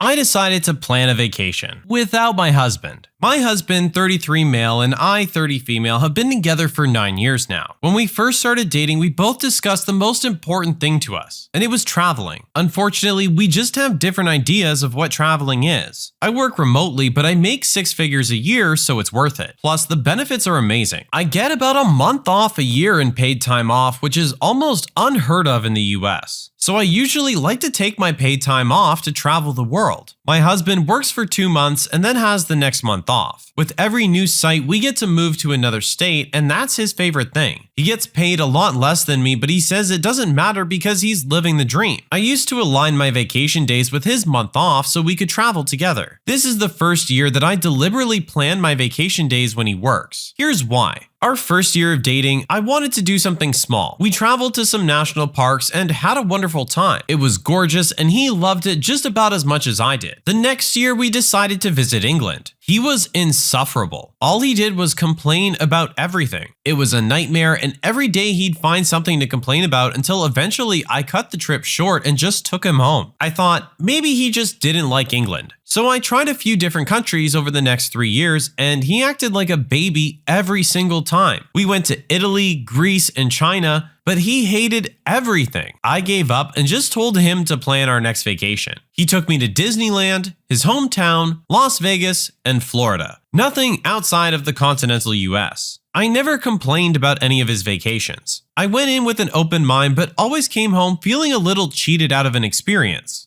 I mean, I haven't really gotten to enjoy one of my vacations in 5 years, and I feel like I'm missing out. So I scheduled my vacation for January, not one of the months he's off, and have plans to fly to France. I told him from the start this was happening, but I guess this entire time he thought I was joking. Now he's begging me not to go. He told me that he would miss me too much. I told him I just wanted to enjoy a vacation, and besides, I was only going to be gone for 2 weeks. I wasn't even going to use up my entire vacation time in France. I was going to spend the first and last week of my vacation with my husband. He threw a tantrum when I told him I was still going to go for the 2 weeks as my boss had already approved it. He said I might as well stay in France and then called his mother. She called me an hour later to yell at me and I had to explain myself. And now his whole side of the family is arguing with each other about it. Even his mom and dad are fighting about it. I just feel like this whole thing has gotten way too out of control and I may be the jerk for starting all this family drama. So am I the jerk?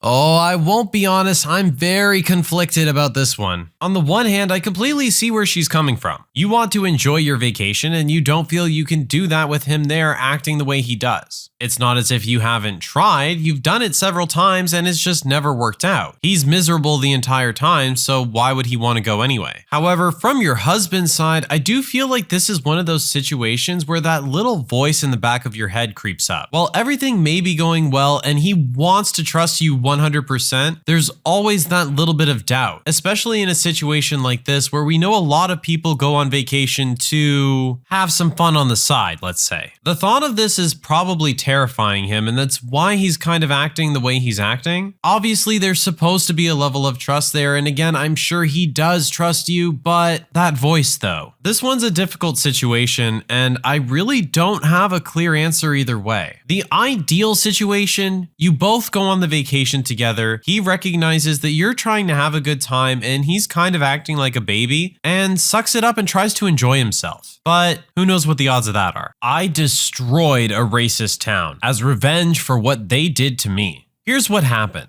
Subscribe to Am I the Jerk on YouTube and hit the bell for notifications. I was browsing Ask Reddit and came across a thread about whatever happened to that trenchcoat kid at your school. I was that trenchcoat kid and I came back to town and destroyed it years ago. As a background, I grew up in a conservative little town in a conservative rural area heavily dominated by religion. This makes people put great stock on moral purity and appearances. Keeping up the facade is the most important thing. Everyone must go to church weekly and people are heavily judged for appearing sinful. This was a bad thing for me as the cards were heavily stacked against me from birth. You see, my mother was abused and I was the result. My mother lost her parents when she was young and was taken in by her uncle and aunt. The uncle had an important position in the local religious hierarchy, so when he and a couple of his friends started using my mom, it was ignored by everyone. When she got pregnant, it was painted as her being a harlot running around seducing married men. She was cast out. Why she didn't move out of town, I don't know. But yeah, there I came into the picture. Born out of wedlock and with no father, branded a sinful outcast. My childhood was rough. I won't go into details, but enough to say that by the time I started going to school, I was quite damaged. School made it worse. I was bullied relentlessly. Teachers were part of it since they were all part of the religious community, which saw me as stained. Imagine being the only black kid in a town run by KKK and you get close to how it was. So yeah, in school I became that trenchcoat kid, or its local cultural equivalent. I became weird and hostile on purpose to turn people off. People were casting me into the mold of being damaged and stained, so yeah, I took it and turned it into something to protect myself with. Despite all this opposition, I managed to graduate with decent grades. A distant aunt, my only decent relative, helped me get into a college in an actual city. She was the black sheep of the family and saw herself in me, maybe. Around this time, my mother drank herself to death. Can't blame her for it. She had a life insurance policy that helped me study. City life liberated me. I went into therapy and managed to treat the wounds that town had sliced into me. I got rid of that horrible town, but I guess some part of it never left me. Years went by. I became a sort of analytical consultant. I work for an international company that does sort of out-of-the-box analysis for other companies. I won't go into details to protect my identity, but we assist in solving all kinds of situations. Well, in my line of work, I'm sometimes called in to help downsizing operations. This sucks. I feel for the people who get fired, but if I wouldn't do it, someone else would. A couple of years ago, I got an assignment to go into 3 different factories and assess them wholesale, then come up with a suggestion on which of them to move abroad. My hometown was among those 3 factories. You see, the terrible town I grew up in was one of those one smokestack towns, like we say in my country. There was one factory and some agriculture. Everyone worked in those jobs, like 60% of the people in the factory. The rest of the economy rolled around supporting the factory and the people working there. Most of the people had nothing to look forward to but a job at the factory after getting out of school. The religious community running the town ran the factory as well. The big shots in the community tended to be the bosses in the factory. This meant that the factory wasn't run that well. Promotions were based on holiness, not on merit or skill. The trip back to my hometown was glorious. Most people didn't recognize me at first. The chubby outcast on the face of it had become just another corporate drone. I inspected all the paperwork, listened to all their speeches and lies, audited the processes. In the process, I dropped hints, and finally they got who I was. The factory people threw a party for me then for old time's sake. Many of my old school buddies were there. We remembered fake good times together. I threw shadow on every part by pulling up some certain event of bullying I had endured, just to see the atmosphere turn awkward. Then I laughed at it like it was always a joke and I had grown out of it. Inside, I was seething with hatred and enjoying all of this. I really loved seeing their faces, seeing what they had become, because screw it, I was going to take it all away from them. In the end, they seemed relieved, believing that they were lucky it was me doing the audit, that the hometown boy would protect them. After my visit, which lasted a couple of days, was over, I cruised around the town in my rented car, just to see how the people lived and to remember what it was like. My state of mind was something close to arousal. I had never understood why people pursue positions of power, but yeah, now I understood. The rest is, as they say, history. I wrote a really scathing report documenting every little flaw and mistake ever done in the town plan. I didn't need to lie or fabricate. I simply took things that existed and polished them till they looked even worse than they were. The factory was shut down, and in the following 3 years, the town died. No business venture ever came to replace it. Drug use and alcohol use spiked, as did crime and domestic violence. Lives fell apart, families fell apart. They still haven't recovered, save for a few brighter souls who moved away. I still stalk them on social media sometimes, enjoying how crappy their lives are. How they all finally got to pay for what they did to me and my mom. I didn't feel a slight bit of remorse. If I could do it all again, I would. Only I'd first make it so I could be present to watch when they received the news about the factory being shut down. Heck, in my fantasy version of the events, I'd stay in town for a year just to see everyone fall apart. In reality, I will only go back there once, when my uncle finally dies. I'm going to go and urinate on his grave. So, let me ask, am I the jerk?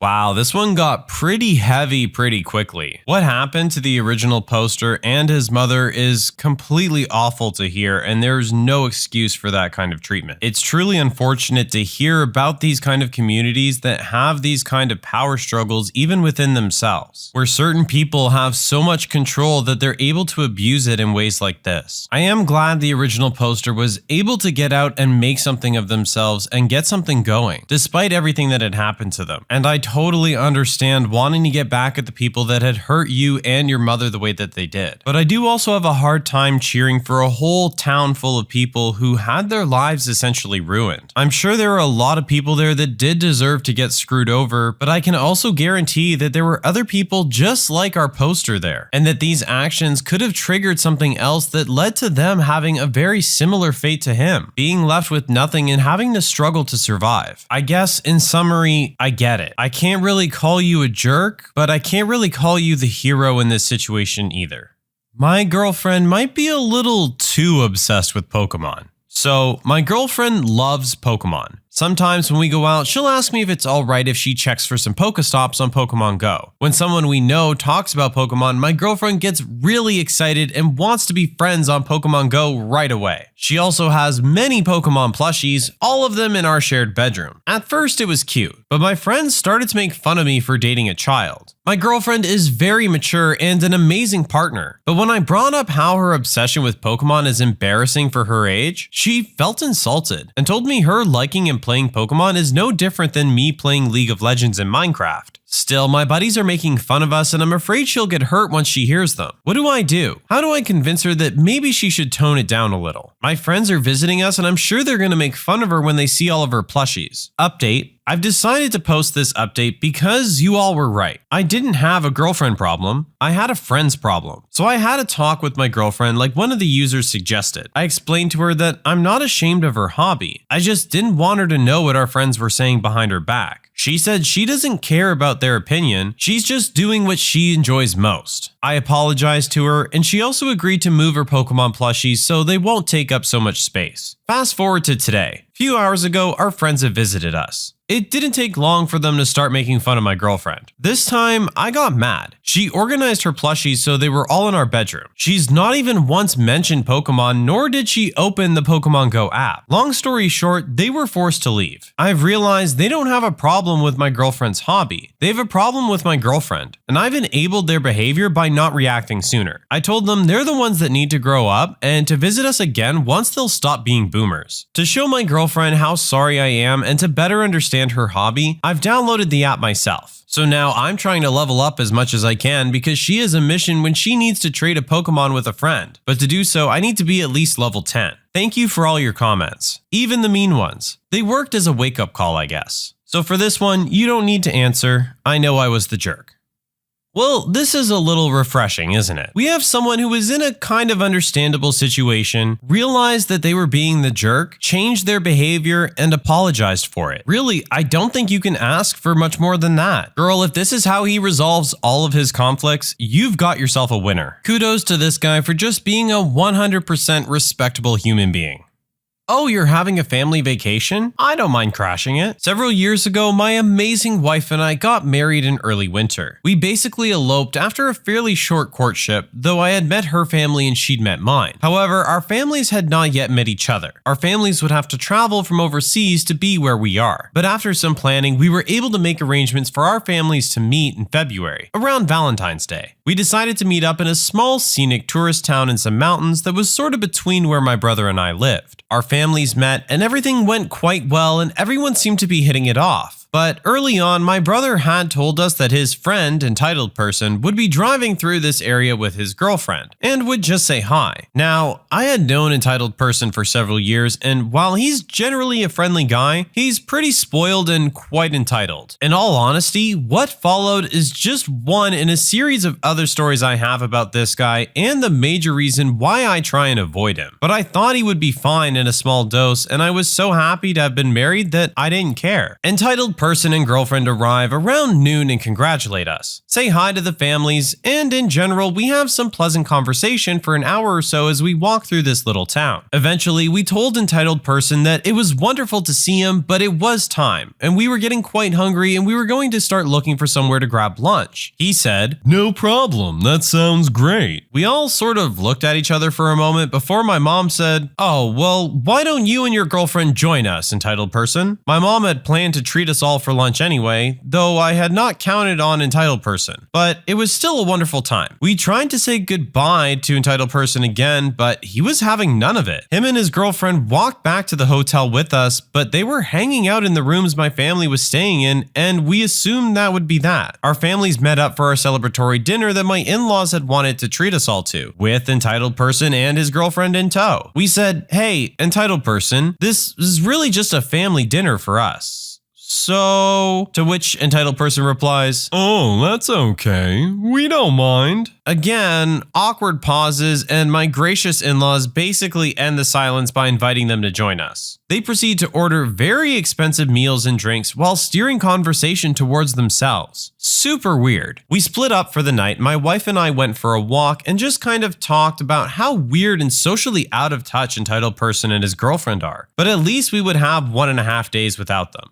Wrong. We wake up the next morning and meet up for breakfast. The hotel had a free breakfast buffet. And who's there? You guessed it. Entitled person and girlfriend are eating everything under the sun in the hotel. They had stayed in my family's room. Apparently they were scared to drive on in the snow that had fallen while they were here. Never mind that about 5 times as much snow had fallen in the morning. And of course couldn't move on without eating free breakfast. We were going to town to walk around and grab lunch? Perfect. Entitled person and girlfriend wanted to eat at this restaurant. Grabbing some dessert? Entitled person wants 2 scoops, please. They stayed with us the entire trip. The number of times they picked up a check? 0. Number of times they paid for themselves? 0. That whole trip they were driving out for anyway? Never happened. It has proven to be a funny, expensive little story that all of our families still laugh at. The funniest yet strangest part of this whole event was that somehow we came into possession of girlfriend's iPhone charging cable. Not the adapter, just the cable. This is literally the kind you can buy for about the cost of a sandwich. I kid you not, for the next week or so, entitled person was calling me to try and get this cable back for his girlfriend, in spite of it costing more to come get it than to just buy a new one. But what was funny, and classic entitled person, was that he was always trying to orchestrate picking up the cable from us when we were out at dinner or someplace fun, where he was obviously going to try and get free food or activities. He was audibly disappointed over the phone when I told him I was just leaving it behind the wheel of my car. But fortunately, we have not seen him since. So, am I the jerk?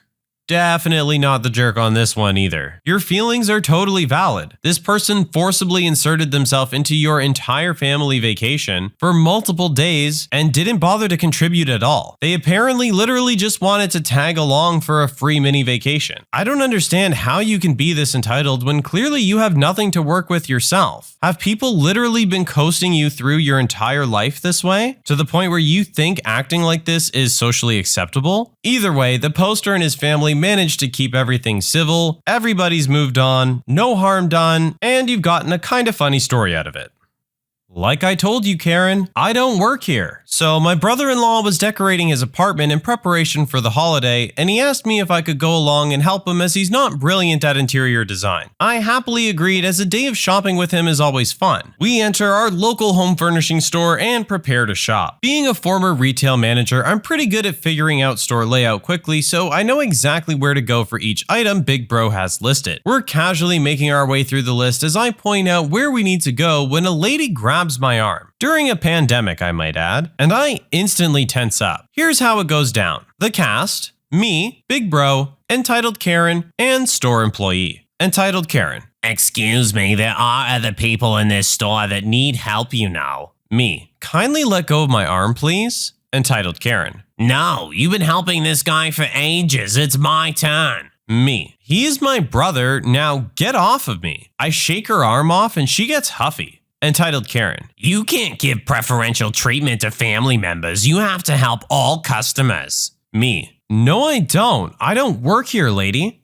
Entitled Karen. Yes, you do. How else would you know where everything is? Me. Because I used to work in retail. Entitled Karen. So you do work here. Big Bro. No, she doesn't. She said she used to. Entitled Karen interrupting. You stay out of it. You've hogged her long enough. My big brother raises his eyebrows at me as if to say, sorry, I tried, but he bails at this point. Can't say I blame him, but gee, thanks, bro. Store employee comes over and asks, is there a problem? Entitled Karen screeches, yes, this employee won't help me, but she's been helping this other customer for ages, pointing at my brother's rapidly disappearing back. Store employee, ma'am, she doesn't work here. She's not even wearing clothing that looks remotely like our uniform. She's a customer too. Entitled Karen. Then why does she know where everything is? Sales employee looks taken aback, so I decide to rescue her and say, because I'm not a moron and can shop by relevant department contents. Entitled Karen goes several shades of purple and starts screeching for a manager. The store employee just tells me to carry on with my shopping and that they'll handle it from there. Later, as we're queuing at the till, Big Brother and I see Entitled Karen at the customer service desk, gesturing wildly in my direction and still clearly in full rant mode. We pay up and I can't resist but to give her a cheeky wave goodbye as we head out of the store. So, am I the jerk?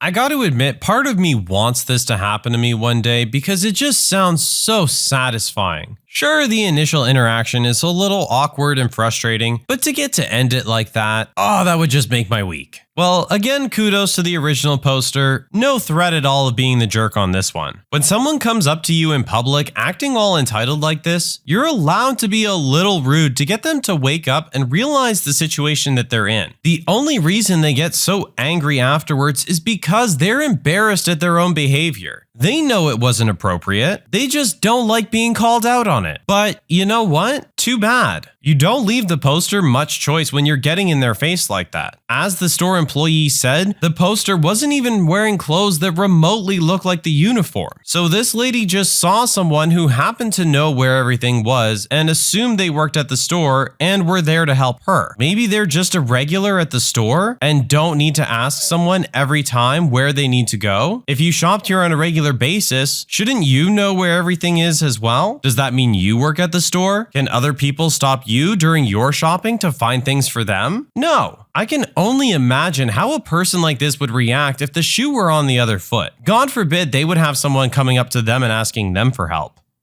I'm sorry I had to take an Uber to your wedding, but I would have been late otherwise. My sister got married last weekend. I flew into town and my parents insisted that I stay with them instead of a hotel like I wanted. My parents are constantly late for everything. I think it's a Latin thing. I hate being late. I think it's disrespectful. The wedding was at 2:30. My folks live about an hour and a half from the church. Noon rolls up and my folks aren't even getting ready yet. They're adults and I am over dealing with them. I get ready, I send for an Uber, and I'm at the church for 2. I check in with my sister. She asks me if I had any problems getting my parents to church. She went white and said I was responsible for getting them there on time. Well, nobody asked me to do that. I didn't even want to stay there. So now everyone starts calling my parents. They are getting ready. They were about 35 minutes late. The service was shortened because there was another wedding later that day.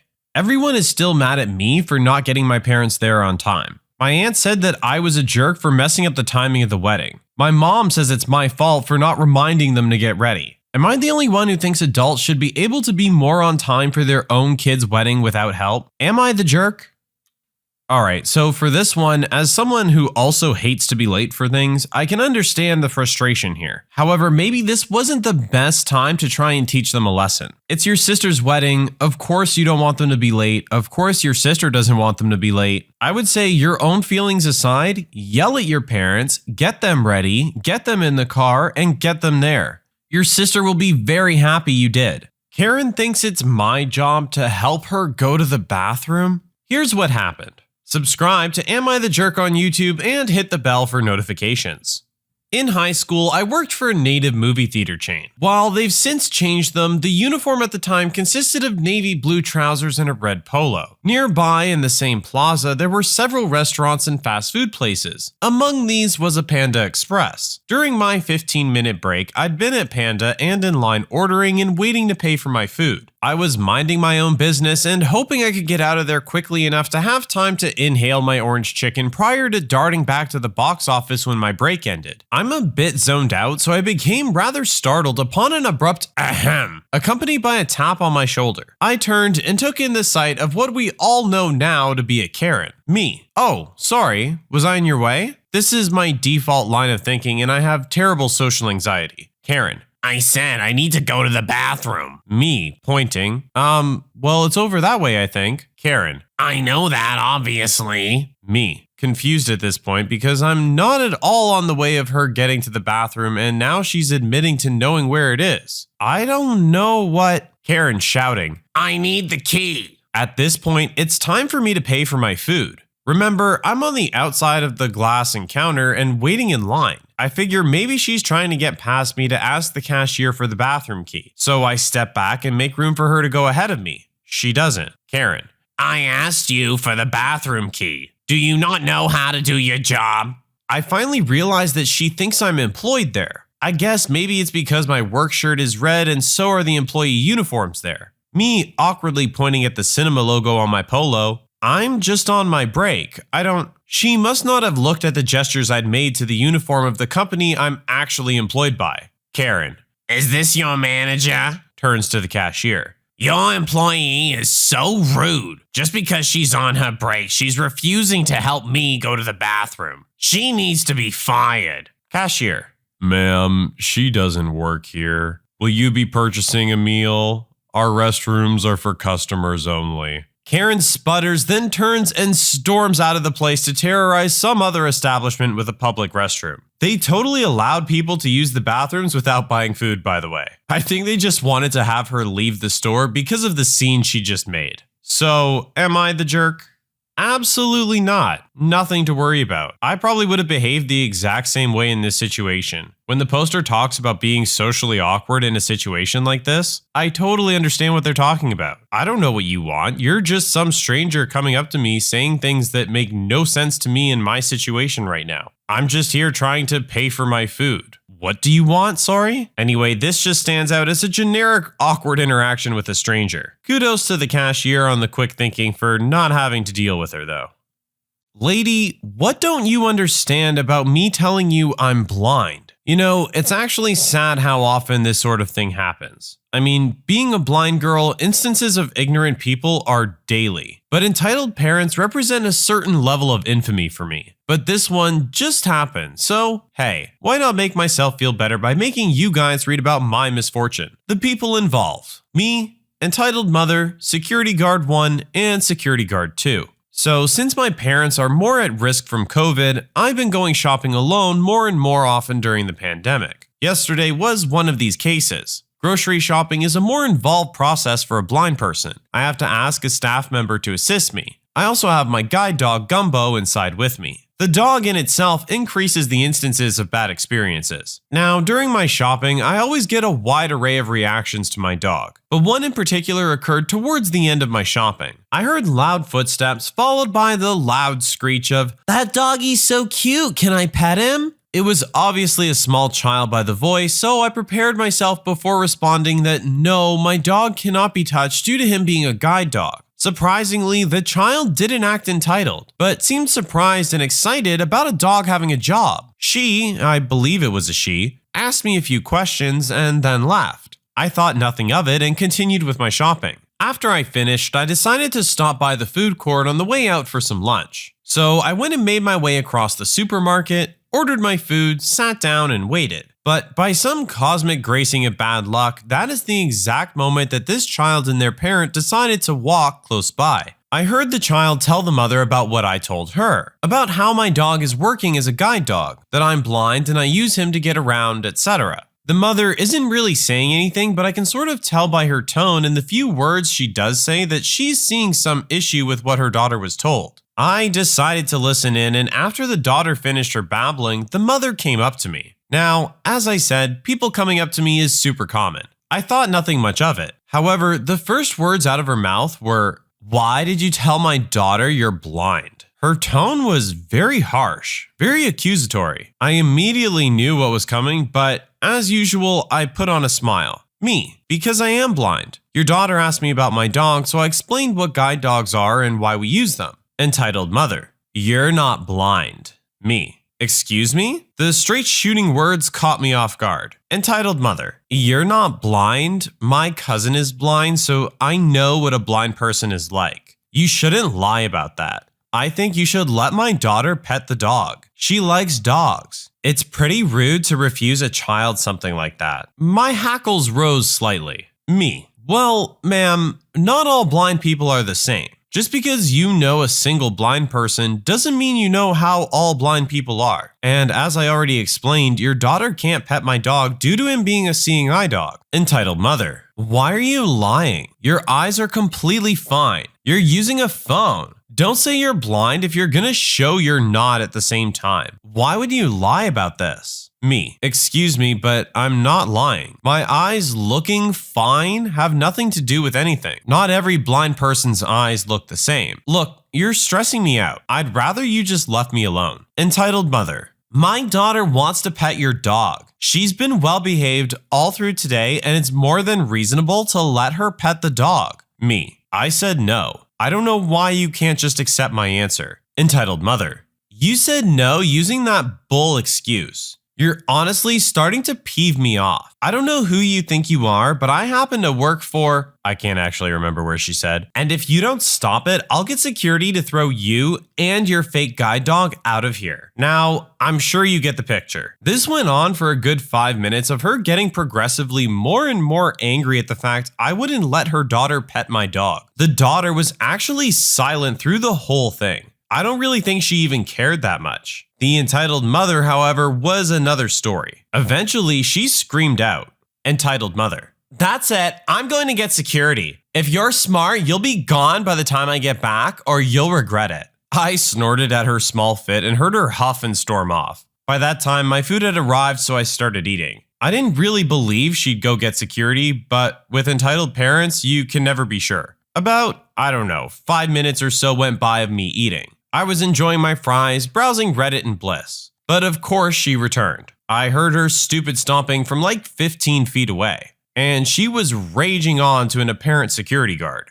Entitled mother. Look, that's her. You see? She's sitting there with a dog. She says it's a guide dog, but she's not blind. You have to kick her out. Dogs aren't allowed. I sighed and removed an earbud to prepare for the incoming ordeal. A deep male voice sounded from a few feet in front of me. He sounded rather harassed. Security guard 1.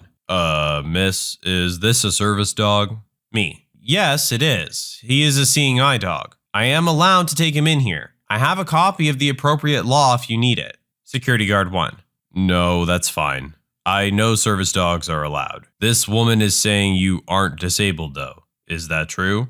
Me. No, she's just angry that I didn't let her daughter touch my dog. I honestly don't know why she cares. Entitled mother. Because you're a liar. I told you I have a blind cousin. Don't try to tell me I don't understand blind people, because I do. Me directed towards the security guard. I've tried to explain to her that one blind person doesn't represent all blind people, but she doesn't seem to get it. Could you please ask her to leave me alone? I just want to eat in peace. Security guard 1.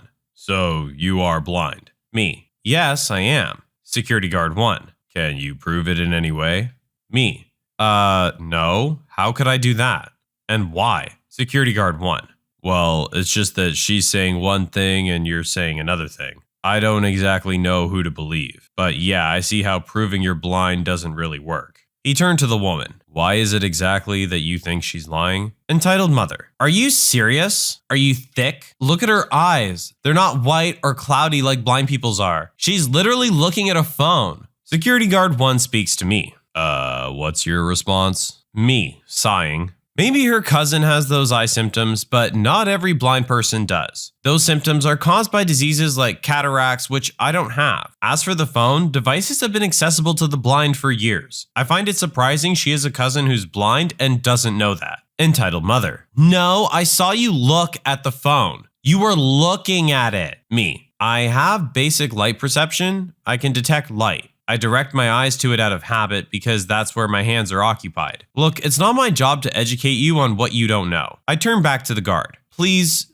just ask her to leave me alone. I don't care if she doesn't believe me. You don't need to stand here and mediate a back and forth as if we're going to agree. I'd just like her to stop talking to me and leave me in peace. I'm feeling extremely harassed. Security guard 1. Yeah, I get that. It's just that I can't know for sure if you're blind, so she might have a valid point. Me. What? That applies to every blind person. How can anyone prove that? If she has no reasons for me lying, then shouldn't you just give me the benefit of the doubt? Security guard 1. I don't know. She said her cousin's blind. She probably knows something about it. Me. Pause for a sec. Wow. I'm not even going to bother. Look, if you're not going to get her away from me, then I'm just going to leave. Thanks for failing to protect a disabled patron. I stood up to leave, getting my dog to guide me. I took a few steps and suddenly felt someone grab hold of my harness handle tightly and pull me to a stop. Entitled mother. Wait, I said I wanted you to let my daughter pet the dog. Then you can leave. Me. No, get off my harness. Get off. Now, understand, grabbing my harness is akin to someone taking away your eyes. She was impeding my means of navigating, so I panicked. This has only happened to me once before, and I panicked then too. I attempted to pull my harness handle back, all while screaming, "Get off! Let go! Help!" And her screaming in my ear about… Actually, I wasn't listening as I was too busy screaming myself. But I assume it had something to do with her daughter. The security guard was fumbling around fairly uselessly. Eventually, another security guard hurried over. I heard him bark out. Security guard 2. What's going on?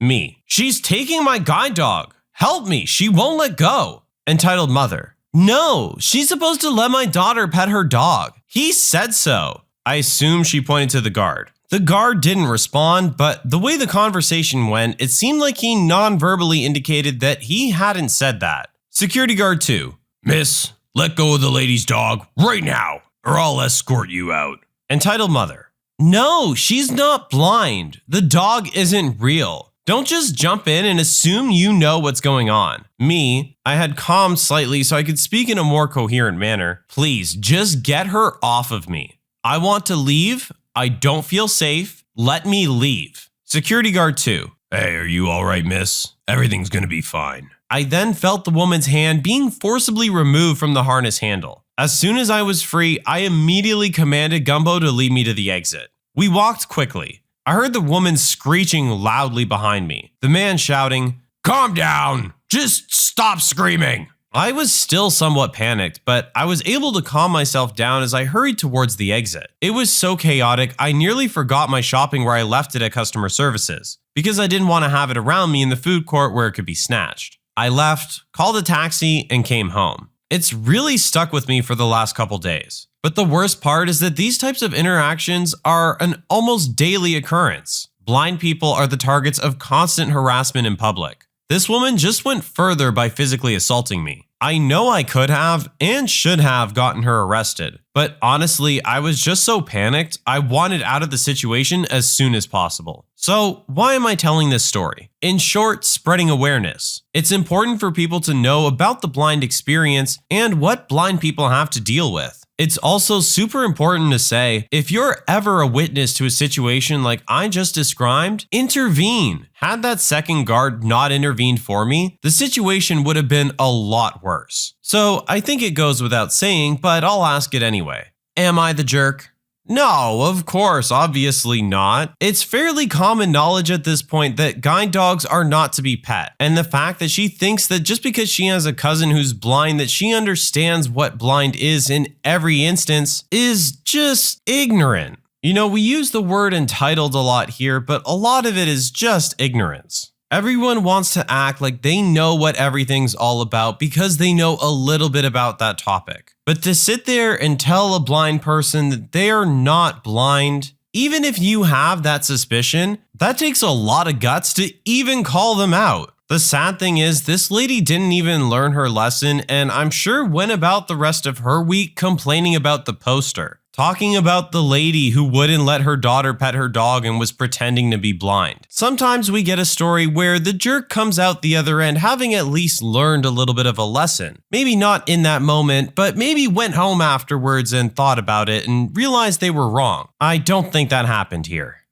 I'm sorry, Auntie, I know you like to spoil your kids, but this is my birthday. It was my 10th birthday, so it's been a while. I am 30 now. Thus, I obviously can't remember who said what, so I'm just going to describe what happened. Our cast today, we have the entitled aunt, spoiled cousin number 1, about 1 year younger than me, and spoiled cousin number 2, about 1 year older than me. So my 10th birthday was coming up and my mother invited her sister, entitled aunt, and her 2 sons, spoiled cousins 1 and 2, to our house. They would stay for about a week, and as usual, they saw our house in the small rural village as some sort of holiday resort. They were living in the city. This was bad enough already, as we had to withstand comments like, "Oh, that fresh country air. It surely has something pristine to it. But I could not stand this all year long." Near our house, our neighbors had goats, so there was a bit of a smell. Spoiled cousin 1 and 2 found it boring to play with me outside, didn't know what to do without their consoles and toys, and thus mocked me for not having many cool games or gadgets to play with. Also, my parents were not rich, so no way I would have had an Xbox or a PlayStation back then. I had a secondhand Game Boy, but that was about it. My entitled aunt, however, well, she was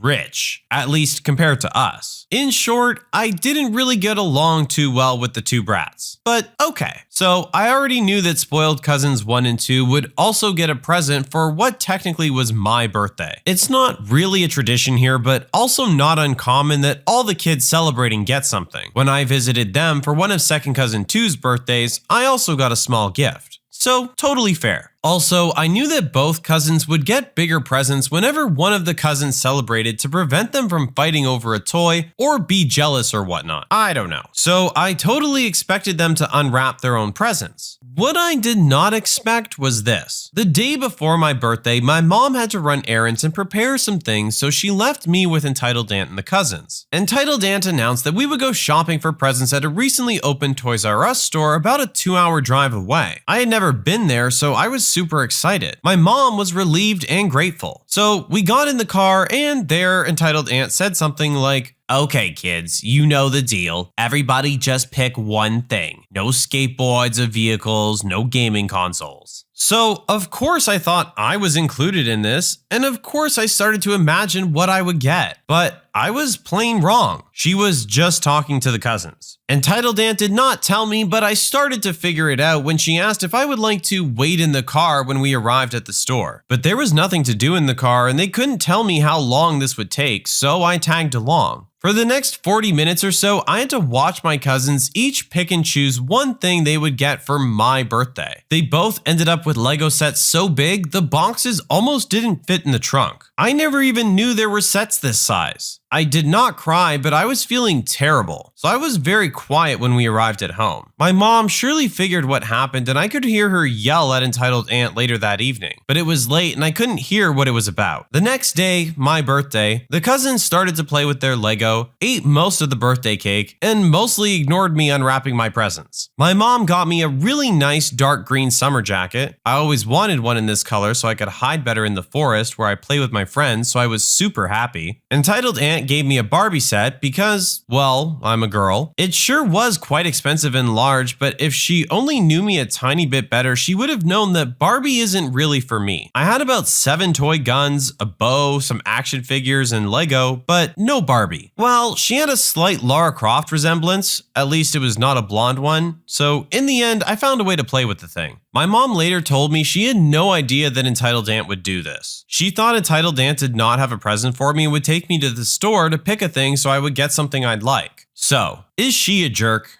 Yeah. It's your niece's birthday. I understand spoiling your kids and loving them and all that, but you've come out here for this special occasion. Let her have the one day. And don't bring them to a toy store the day before their birthday and not be expected to buy them something. Okay, you had already gotten her a very nice present as far as you were concerned. Sure, you didn't know her well enough to understand that maybe it wasn't the best gift for her, but you had gotten her something nice, you thought. But you have to understand from a kid's point of view, taking them to a toy store the day before their birthday, saying in the car, everybody get one thing, you have to understand what's going through their mind. I want to think that maybe Entitled Aunt just wasn't thinking on this one, but then again, she has been dubbed Entitled Aunt for a reason, I assume. Karen tries to arrest my 7-year-old sister for taking out the garbage. Here's what happened.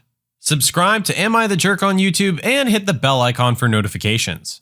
This happened today while me, 20-year-old female, my mom, 39, and 2 sisters, 14 and 7, were cleaning out our yard. For context, we live in a smaller, older-looking house on a relatively gentrified street with a lot of small to medium but high-end apartment buildings. It's still the same neighborhood despite them being 3 to 5 story buildings with underground parking. So we have two big metal dumpsters in the neighborhood, one at the start of the neighborhood and one near the end. We live near the middle of the neighborhood, so my mom decided to just request a private bin from the government to place outside our own gate, as to not have to walk too much to throw away our trash when we're busy. Well, let's just say that after 5 years of rough treatment from the government waste collection company, it gave its last service and we had to request a replacement, which will take a few days. In the meantime, we had to take turns walking to the dumpsters on either side to throw out our trash. It's never a problem and shouldn't be because it's all of our taxes that pay for waste collection anyway. My mom sent both of my sisters to throw a bag of yard cuttings to any of the dumpsters and they decided to go to the one near the start of the neighborhood for once. It's alright, my mom says okay and stays near the gate to keep an eye on them while I continue to clean the porch. A few minutes later, I can hear my mom start yelling, then running in the direction that my sisters went in, and I nearly died thinking something horrible happened, so I followed her. At the start of the neighborhood were my sisters, near the dumpster that was off to the side of the building, and a woman was full on screaming at them from her second floor balcony with her husband just watching from the sliding door. I couldn't hear what the woman was saying as of yet, but I did hear when my mom started tearing the lady a new one in front of my sisters when she got there. My mom is a bit of a hothead, and while I am too, she tends to make irrational decisions more and her English begins to slip up. English is her second language, which makes it hard for her to get her point across or be understood. So as usual, I walk up and take over and tell her to calm down while I deal with the Karen. My mom pulled my sisters back to the other side of the road and I looked up at the Karen on the second floor. Me. What in the world are you saying, ma'am? Lady. You can't throw trash there. I'm going to give you the trash collection bill. Me. Ma'am, this is a public neighborhood dumpster. Lady. I pay to live in this neighborhood and for this trash collection. You can't throw your garbage in there unless you pay for it to be picked up.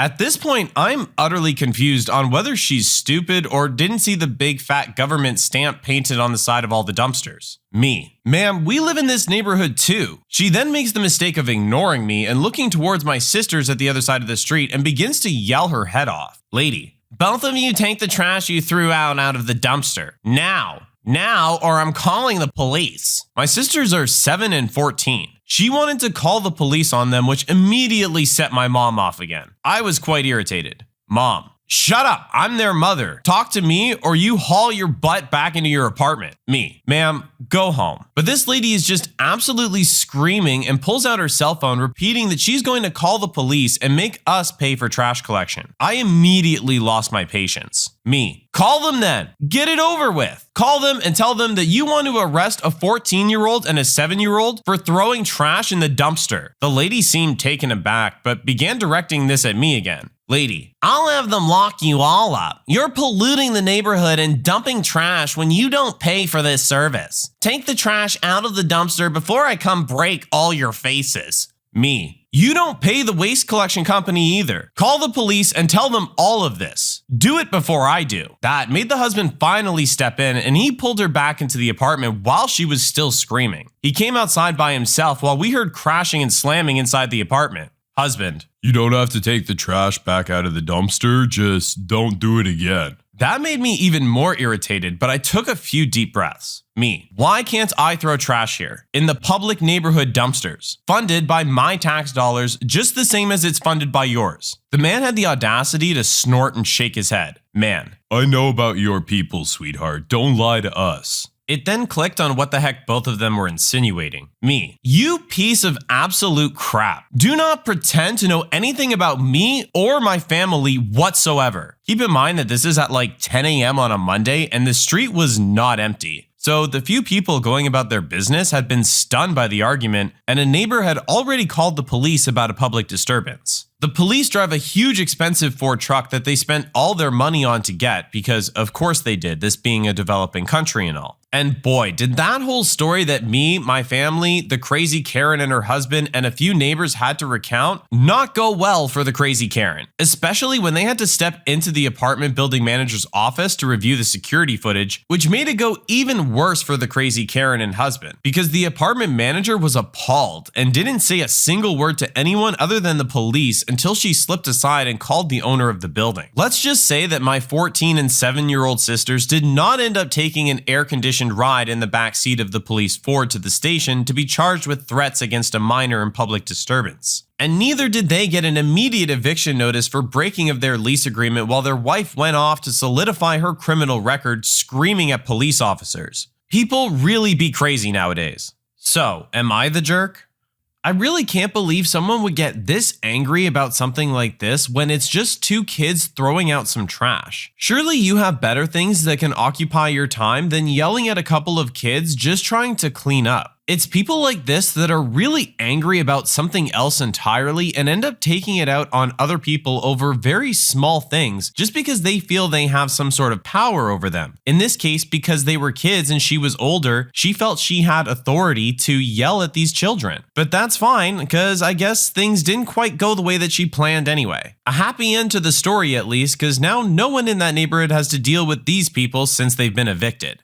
Before we jump into the next one, if you like Am I the Jerk, you're probably going to love Am I the Genius. Check it out, link down below in the description. Karen couple downstairs doesn't know how to deal with a crying baby. So just for some context, me, 27 female, and my partner, 27 male, have an 18-month-old daughter. We live in a top floor flat in the south of England and have lived here for 3.5 years. Our previous neighbors below me moved out about 5 or 6 months ago, and we now have new neighbors. They're a couple in their early to mid 20s, I'd say for the purpose of the story. I'll call them John and Jane. We had seen them a few times in passing on the stairwell and they seemed nice enough. A month or so ago, Jane knocked on the door and asked if it's possible that we could keep the noise down to a minimum, as she works from home and can hear sounds in her living room and is trying to work. I told her I would do my best to accommodate her, however I have a toddler that doesn't understand how to be quiet really, and so that may not always be possible. She seemed okay with that answer and went back downstairs. I've begun to place thick blankets on the floor in the living room in her bedroom to hopefully mitigate the sounds, and until recently I thought it was fine. Well, recently my daughter has been sick with a chest infection and it's been a really rough time while she gets better. Last week, John came up and knocked on the door and began to complain about the noise again. I informed him that I've been trying my best to keep the noise down while she's playing, but there's only so much I can do. He then proceeds to tell me that that's not the issue, but my daughter crying is. I told him that I'm really sorry, but she's been unwell and I can't stop her from crying when she's not feeling well. I explained that it's not something I can control and I'm doing what I can because she's just not sleeping. He wasn't happy with the answer I gave him and started going off on a tirade of really horrible things, calling me all the names under the sun and saying that I must be a bad parent if I can't comfort her enough for her to stop crying. I lost it and told him that I refuse to be spoken to that way and that I have been more than accommodating to him and Jane when it comes to my daughter playing, and that I'm sorry that I can't control when my daughter cries, that I'm doing the best I can, and I also wish I was getting more rest. I then proceeded to call him a few more colorful names myself and slammed the door in his face. My partner was at work, so I called a friend of mine who said that although he agreed with me, I shouldn't have slammed the door in his face and should have tried to be more respectful of him, and that I should knock downstairs and apologize to him. So Reddit, am I the jerk?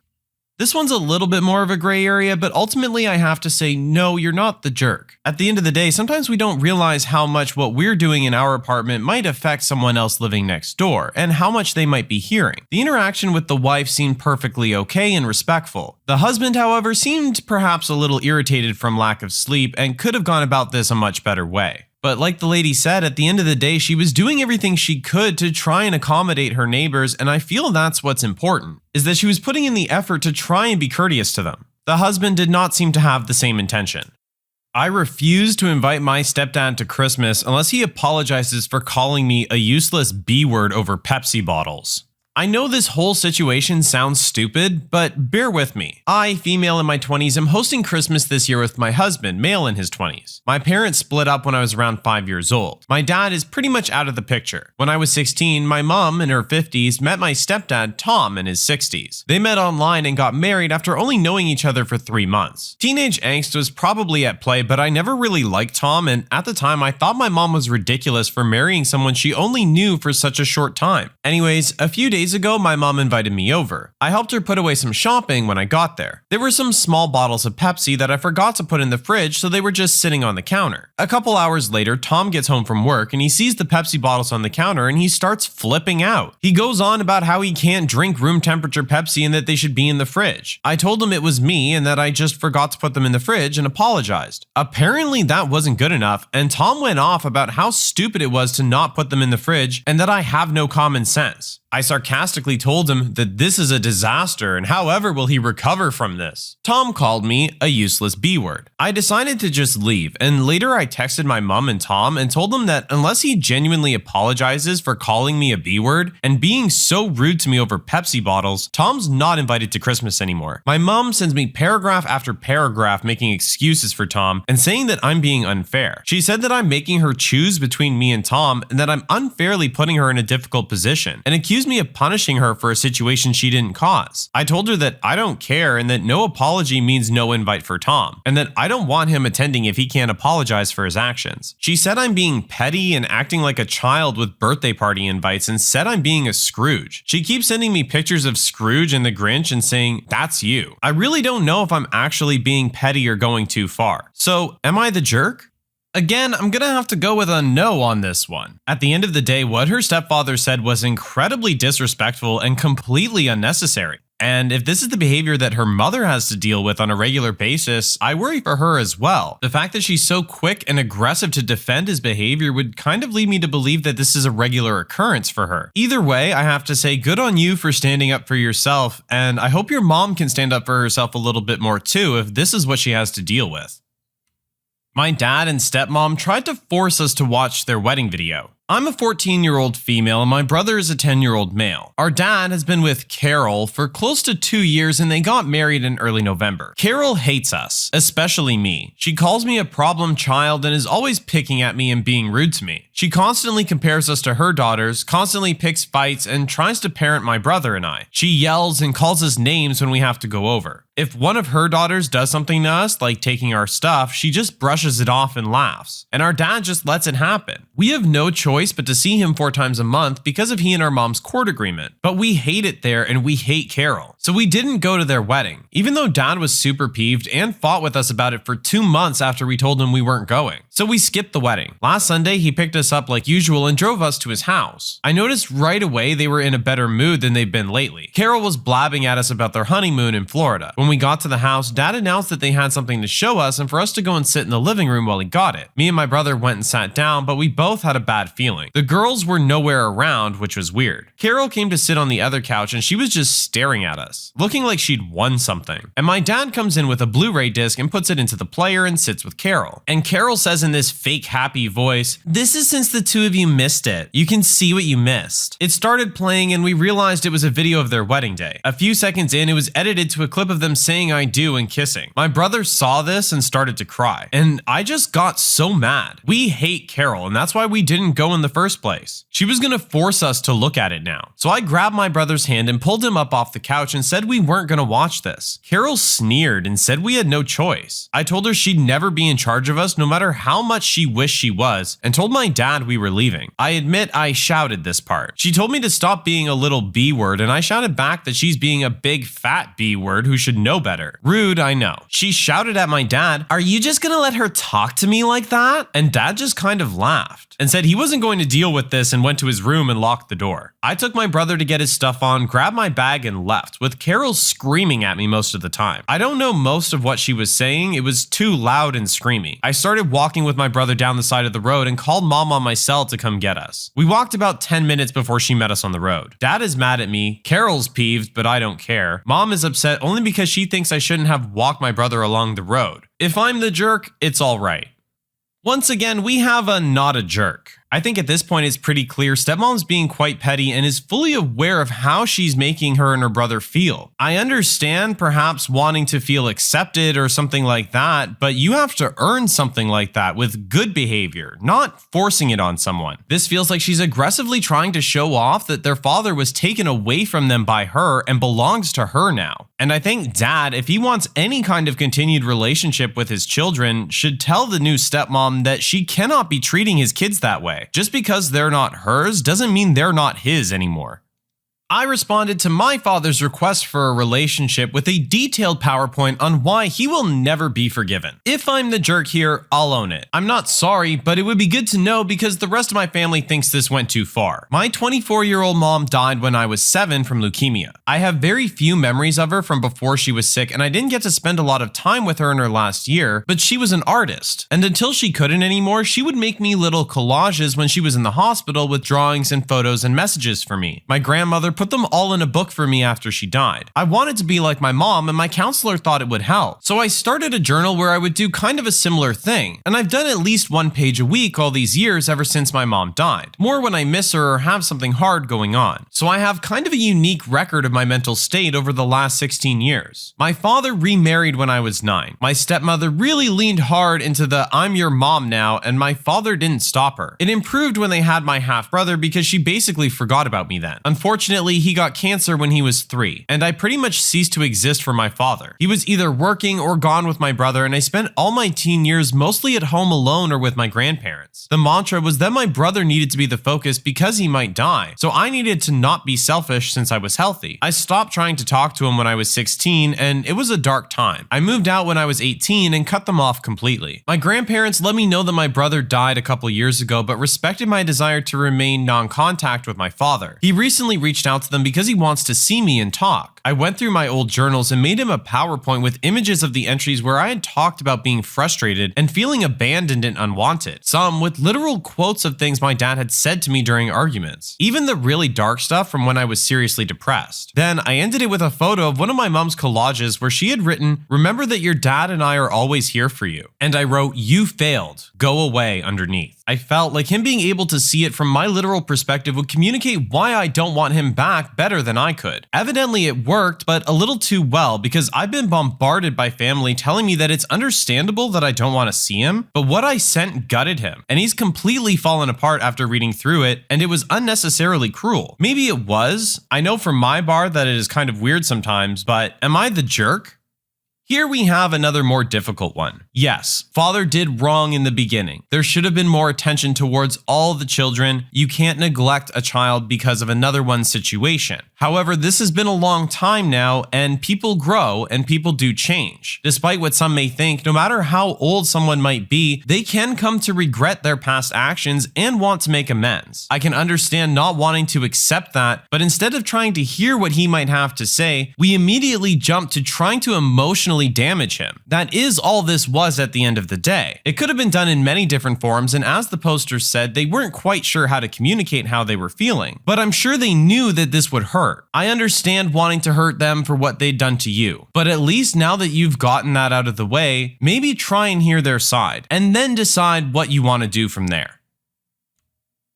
I think my husband should give me the jewelry he inherited from his grandmother. I, 32-year-old female, have been with my husband, 33-year-old male, for 7 years. During this time, we've been fairly close. We don't have any kids since I'm not a big fan of them, but he's always taken good care of me. 2 weeks ago, his grandmother died peacefully in her sleep. We were both very close with her, me especially. My family-in-law haven't been very accepting of me, and she was the only one who really took the care to know me better. We had similar tastes in fashion, jewelry, and makeup, and we really bonded discussing different products. Naturally, my husband and I were both very upset when we heard the news. However, I think her funeral helped us both get the closure we needed. Now, here comes the part where I think I might have been the jerk. In his grandmother's will, she gave him all her jewelry and me nothing. We were both quite surprised by this, as what would he have to do with jewelry? He said it would probably be because they had fun dressing up in it when he was a kid, but I was a little skeptical of this, as what use would he have for it as a fully grown adult? I told him he should just give it to me, as I would probably use it more anyway, and if it was his, it would just be put somewhere gathering dust. He told me that wasn't what he wanted, and he wanted it for nostalgia purposes. I thought that was ridiculous, and I told him as much. He then got very upset with me, saying this was the only thing he got in the will, and he wanted to keep it for himself. He then said that I was being insensitive and I should just let him have the jewelry. I left it at that in the moment, but later I told him I thought he was being selfish and inconsiderate of my needs. He's been cold with me ever since, and I've been doing the same. I think he should at least apologize to me for being so greedy, as he wouldn't even let me have one necklace. So am I the jerk? I don't think I am, because I'm just being rational, but I'm always open to other options.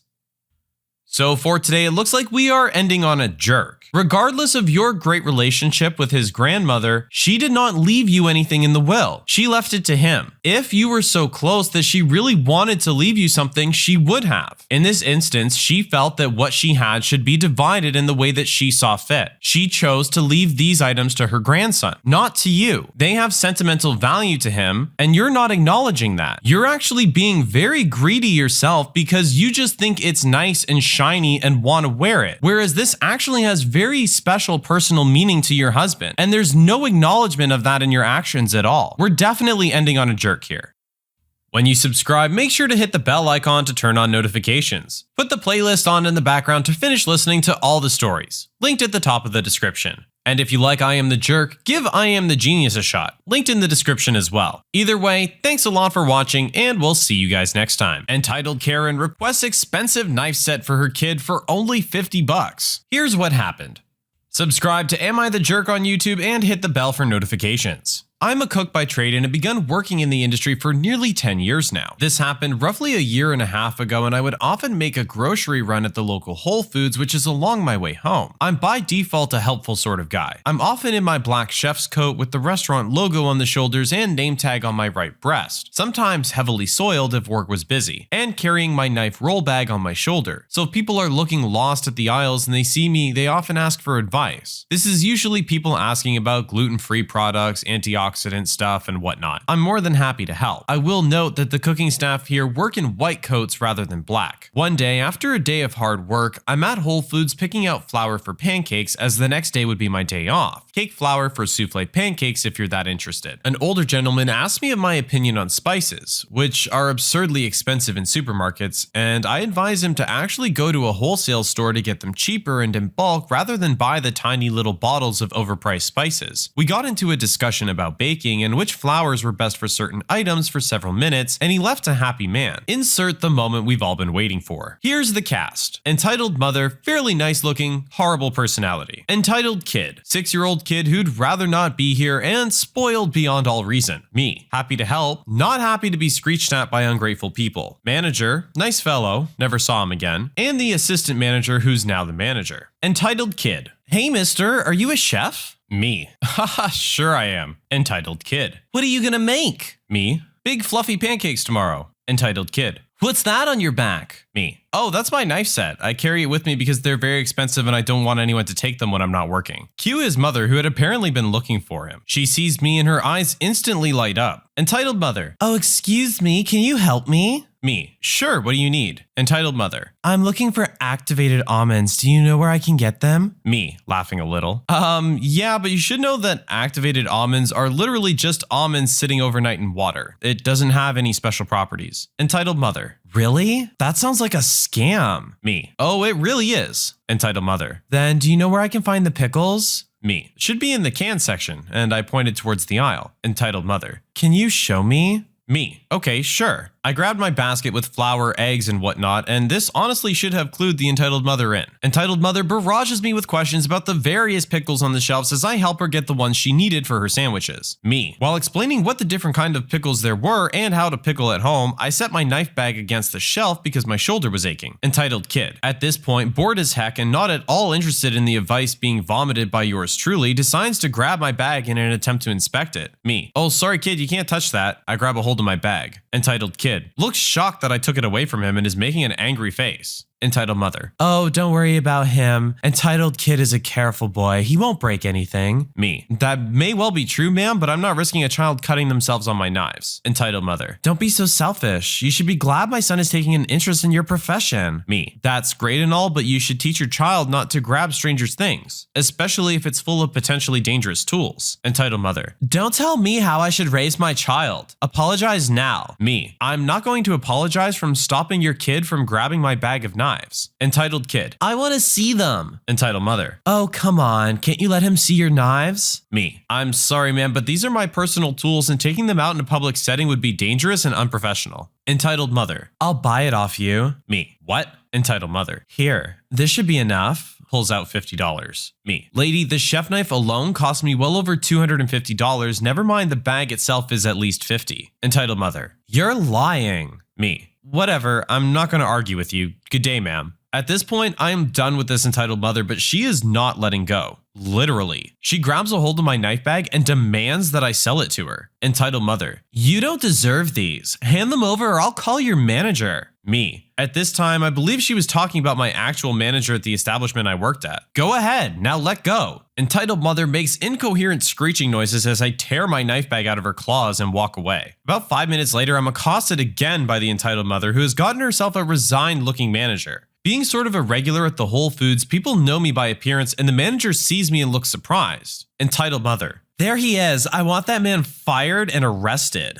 Me, what? Arrested for what? Entitled mother tells the manager some BS about me selling the knives to her before running off with a strangely vague comment about money. Me, lady, I said I'm not going to sell these knives to you and I don't even work here. Entitled mother looks at the manager. Manager, he's right, he doesn't work here. He works at the restaurant. And he points at my shoulder. Entitled mother makes incoherent, confused noises. Manager, also, I've got someone to watch the security cameras, and in comes the assistant manager. Assistant manager, hey, I've looked over the tapes and you're lying. He points at me, was helping you before your kid grabbed his stuff. He warned him off and you offered him money, but he declined. Manager, looking at entitled mother with raised eyebrow, ma'am, are we gonna have a problem here? Entitled mother makes a noise reminiscent of a strangled cat and apologetically shuffles away. And that's it. I paid for my stuff, went home, and made the fluffiest, softest pancakes known to man the very next day. Then I got a text from my actual manager who was asking about a woman complaining about me specifically and writing bad reviews. Needless to say, that was the last we heard of the woman, for the next few weeks anyway, but that's a different story entirely. Sort of. So let me ask, am I the jerk? I think we're gonna have to go with a resounding no to the jerk on this one. It's quite clear that the mother is completely out of her element in raising a child and does not understand the basic common decency of interacting with other human beings. The assumptions that people can make and the power they think they hold over you just because you work at the place that they happen to be at, in this case, he didn't even work there, is absolutely astounding to me. The whole customer is always right phrase gets taken way too far with people like this. They'll sit there and lie to the manager about an employee doing something that never happened. Little do they know, the managers know you people exist and they're gonna go back and check the footage. And the person that you're complaining about, they've been working with probably for an extended period of time and know the behavior you're describing is not like them at all. Either way, all this entitled mother ended up walking away with was a huge amount of embarrassment. I'm glad we all got to share in this story.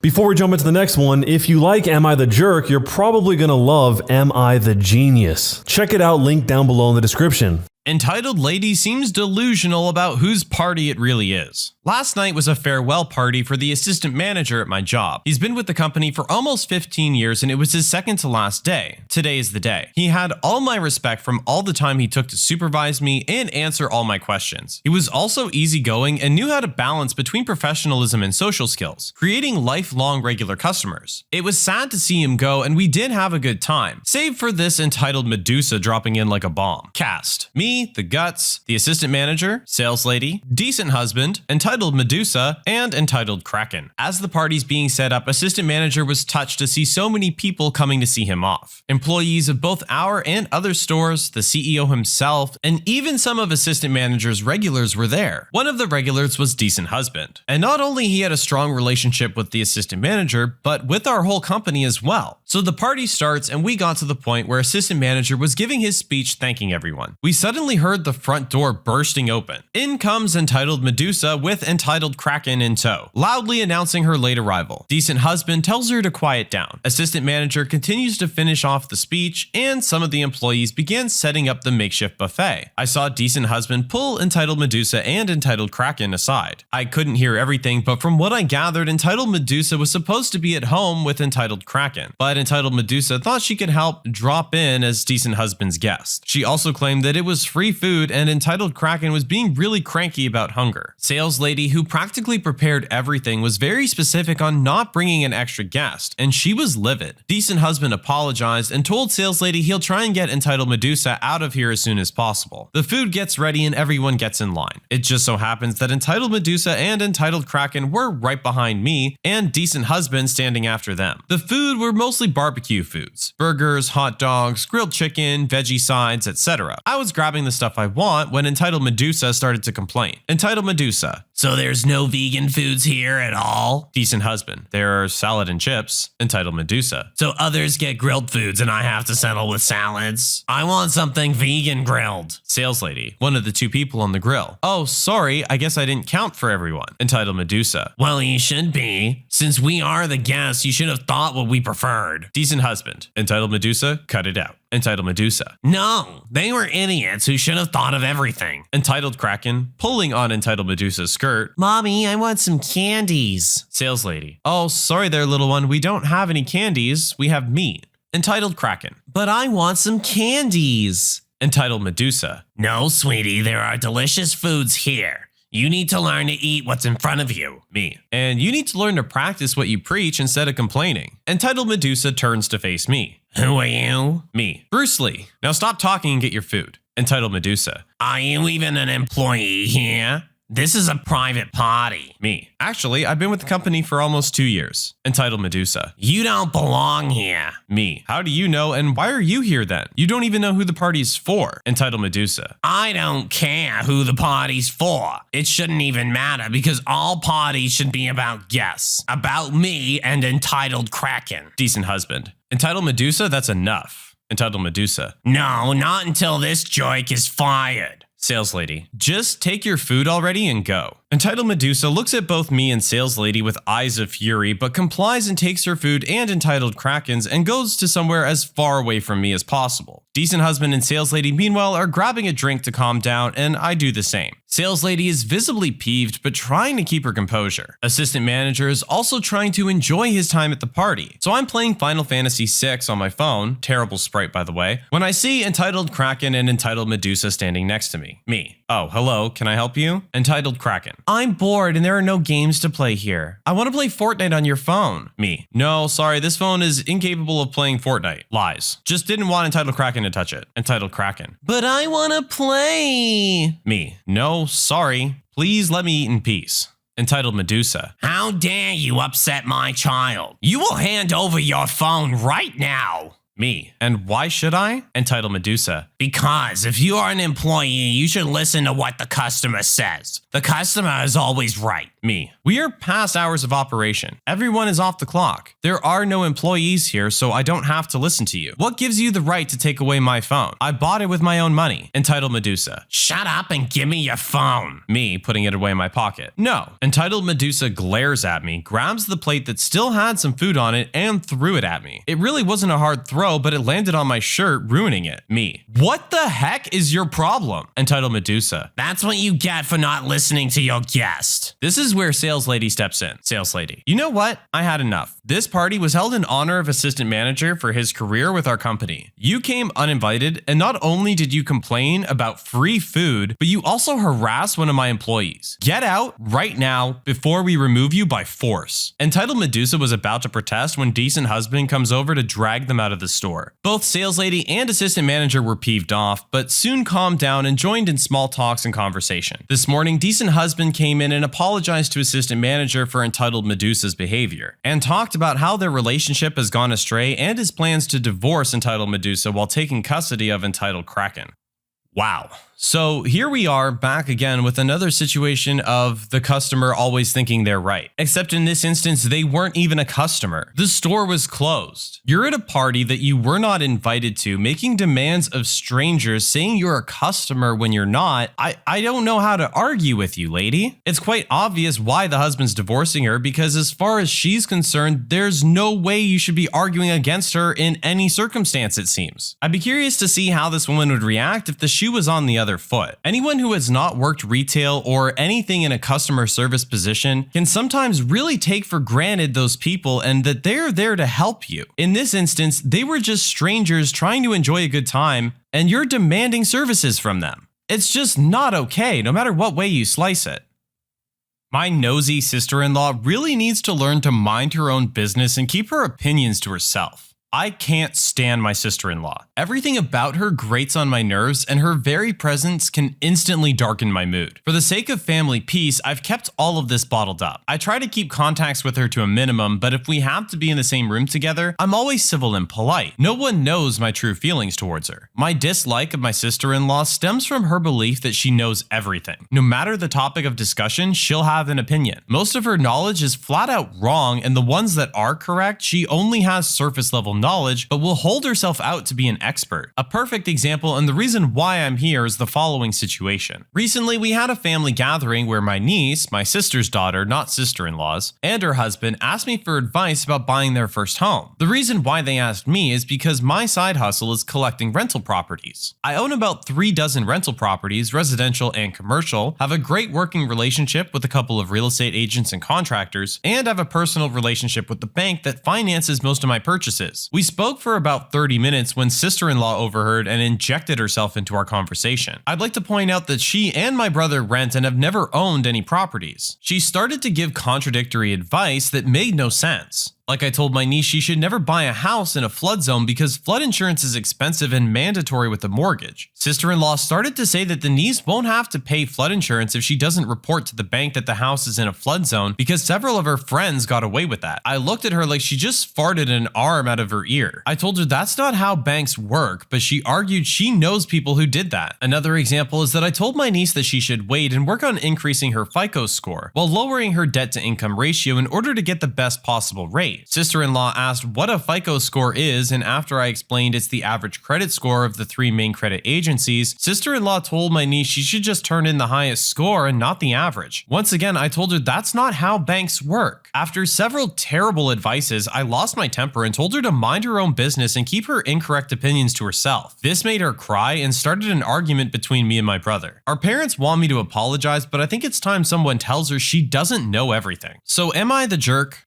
So for this one, I kind of feel like you're not really the jerk in this situation, but it's unfortunate that she received this the way she did. Sometimes harsh truths can be a little upsetting for some people, and she has to realize that you do have more knowledge in this field than she does. It sucks that she got upset as a result, but that's something that a normal person should be able to take in without it being that big a deal. At the end of the day, every single person you meet knows something that you don't. She does have some knowledge on certain topics that the original poster doesn't have. But in a situation like this, where it's very clear that the poster has an excessive amount of knowledge on the topic and hers is rather limited, she should really just step back and let him say what he needs to say. Or at the very least, be able to accept that maybe some of what you're saying isn't correct and they might know more than you.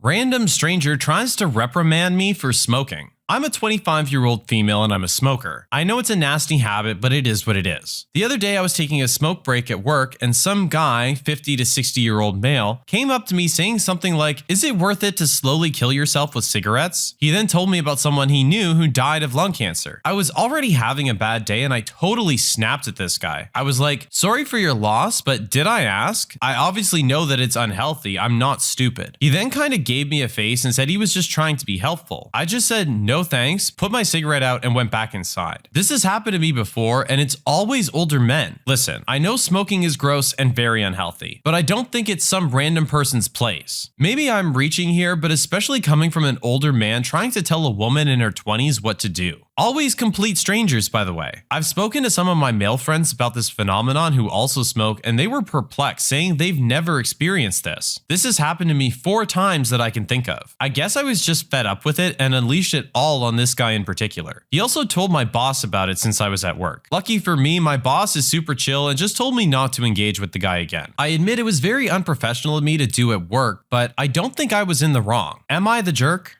Ooh, okay, this one's a little more juicy, I feel. This is another example of a situation where anger is coming from another place. In this case, this comment had been made to her a few times before and had annoyed her in the past. Now all of this has been bottled up and funneled towards one person who maybe didn't deserve to take the full brunt of all of it. Now, the fact that she says it's typically older males who are approaching her to make these comments brings another question into it, in that, are they just looking for an excuse to talk to a pretty young girl? This is entirely possible. As she said, her her male friends have never experienced a situation like this with strangers. And to be perfectly honest, my mind kind of leans that way as well. Sure, it may be introduced as an innocent, I'm looking out for you, I'm just trying to help kind of thing, but in reality, they might just like having a few minutes to talk to a pretty young girl.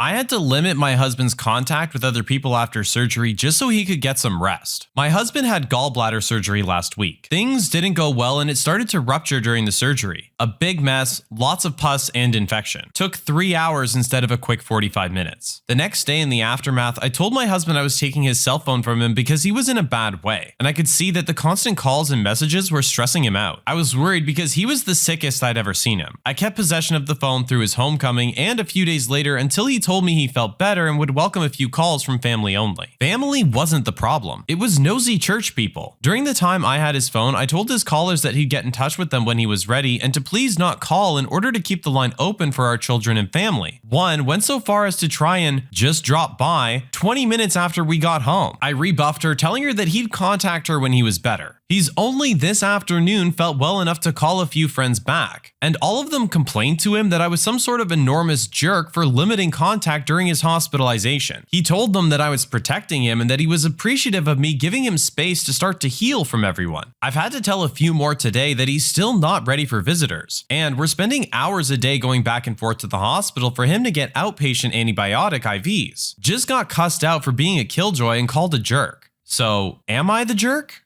Absolutely not. I think this one is a resounding no on the jerk front. These people need to understand that your husband is sick, he's not feeling well. All the attention that they're giving him, while it may be coming from a good place, is just not good for him right now. In a situation like this, he needs rest. He needs time away from drama and other people. It's not like she's handcuffed him in the basement and they're never going to see him again. He just needs a few days of rest. They're completely blowing this whole thing out of proportion by blaming the wife and calling her names. Entitled mother tries to dump her kids off at a mentally disabled focused organization. Here's what happened. Subscribe to Am I the Jerk on YouTube and hit the bell for notifications. I'm part of a leadership of a Korean Christian volunteering organization that helps mentally disabled kids/people find their places in the world. Our main goal is to show them that they can be part of the society and they don't need special treatment or be talked down to. We spend time with them Saturday from 12 to 4 p.m. doing various activities such as worship, dance worship, Korean Christian thing, probably not found in American churches, arts and crafts, making snacks, physical education, etc. The volunteers are mostly high school teens looking to get some hours or college students to take their minds off the tough study. We group the kids or people by their age group, and one group is called siblings. The kids in this group do not have mental disabilities, but they are brothers or sisters of the kids who do, hence the name. Now, looking at the title and the fact that there is a group for non-disabled kids, you're probably thinking, this is gonna go exactly the way I'm thinking, isn't it? And yes, it does. Cast. Me, a cyborg riding a velociraptor, the entitled mother Maleficent, the entitled kid, the hellspawn, volunteer guy, and head leader girl. This happened almost a year ago, but I just joined leadership. The day started just like any other day. I was standing by the entrance to greet the kids and their parents. The parents of these kids were nice folks who always thanked our organization. And then she showed up. Cue the disaster siren or any form of warning alarm. I see a fancy looking Lexus coming into the parking lot. Stepping out is entitled mother dressed in the most rich snob clothing I've ever seen, coupled with I want to speak to your manager haircut. Entitled kid, maybe 6 or 7-ish, stepped out soon after, and although he wasn't dressed in any fancy clothes, the way he walked and looking at the cell phone reeked bratty attitude. Me, dying inside from cringe. Hello, welcome to our entitled mother, cutting me off. Yeah, let's skip the boring part. I heard you guys watch children for the day. Me, trying hard to put up a smile. Yes, but we're a volunteer group that spends time with children with mental disabilities. Entitled mother obviously wasn't paying attention. Okay, great. How long do you guys go for? Me, 4 p.m. Now, what mental disability does your entitled mother? All right, I'll be back by then. This should be enough for the day. Keep the change. She then handed me $300 and left before I can protest we're nonprofit. Before I could catch her, she was already driving out of the parking lot with no contact information. Now, it was important for us to know what mental disability these children have, so we can act accordingly and convince them to participate in each activity. As a new newly appointed leader, I had no idea what to do. So I left the kid in the little playroom and told head leader girl what happened. After a quick group meeting with head leader girl, other leaders, and the pastor who was in charge of every branch in our state, we decided to keep entitled kid in the siblings group until the end of the day and explain to entitled mother what our organization is and what we stood for. So 12 p.m. strikes and all the volunteers and the mentally disabled kids and people arrive. It was time to start the workshop, and we had a policy of putting the phones in a bin to be distraction free. Other than the leaders who needed them for communication, everyone had to turn them in. So while volunteers and other kids were turning in their phones, entitled kid was still on his phone, playing what I can only guess is Fortnite. We approach him to ask him nicely. He gets really defensive about it and screamed how he wasn't done and was in the middle of a match. Volunteer guy was paired with entitled kid for the day, and while he was distracted, volunteer guy snatched entitled kid's phone and placed it in the bin, which was on a shelf that entitled kid couldn't reach. Entitled kid started to throw a tantrum. Volunteer guy, please stop, we'll do something fun, I promise. Entitled kid, you jerk faces, screw all of you, you'll pay for that. Except not exactly in those words. You can imagine everyone's shock and disbelief. Not only this 6 to 7 year old just swore and acted like he was a big shot, but he did it in front of everyone. Volunteer guy and head leader girl had to tow away entitled kid into a separate room. Head leader girl was scolding him, nothing too harsh but fair and strict, and calming him down, while the rest of us went on with our activity. Entitled kid joined the group back after the sermon was over, and we all headed to the dining hall for lunch. The lunch is mostly Korean/Chinese food prepared by other Korean churches in our state. It was a buffet style, so everyone can grab what they want on their plate. Entitled kid grabs the food he wants, and when seated, he threw the plate at volunteer guy. He complained he didn't know what the foods were and they looked disgusting. So once again, head leader girl took him to a separate room, and this time I could hear frustration in her voice. I won't get into too much details on what happened for the rest of the day because this post would become a very long one. So here's a simplified version. During craft, he got into a fist fight with other kids over crayon color and was swinging scissors very dangerously at volunteer guy. During snack time, he refused to follow the direction on making the snack and tried to hog all the ingredients for himself. Finally, during physical education, he wanted everyone to play a game that made no sense, and when he saw no one was playing with him, he threw another tantrum. And every time, head leader girl and volunteer guy had to deal with entitled kid. If he had a mental disability, they would have known how to handle the situation better. But entitled kid was just a brat who was giving both of them a headache. After all that, you think entitled mother would at least pick up her kid at 4 p.m. But no, she showed up an hour late. Entitled mother, sorry, the talk with girlfriends went too long. Anyway, same time next time? Head leader girl, actually, ma'am, as we were trying to tell you earlier, we're not a daycare, we're a volunteering organization. Entitled mother, potato. They're basically the same thing. Head leader girl, no, we are not. We are dedicated to help mentally disabled children. What entitled mother said next shocked everyone, and I can still remember to this day. Entitled mother, you let my son sit next to those mentally disabled people? Except she used a much worse word. Head leader girl trying to keep calm, ma'am, please keep your voice down and refrain from using that word. Entitled mother, no, you let my son be infected by those filthy mentally disabled people. What if he becomes mentally disabled? Head leader girl, entitled kid was also having bad behavior throughout the day. Head leader girl explains entitled kid's actions for the day. Entitled mother, that's a lie. My precious angel would never do that. Besides, you guys are a daycare. You should have separated my son from those mentally disabled people and do what he wanted. My son deserves to be treated better. Head leader girl, we have at least 12 eyewitnesses that would beg you to differ. And we are not a daycare. We are a volunteering organization. We are here to serve children in need, not go along with what a single person wants. Head leader girl was younger than me, but she's been doing the volunteering for almost 10 years since she was 14 and was an amazing leader. I would be lying if I said I didn't respect her, maybe even had a crush. So when entitled mother's face turned red and went in to slap head lady girl across the face, I stepped in to hold her wrist back. Me, please leave. This behavior is inappropriate. Entitled mother, you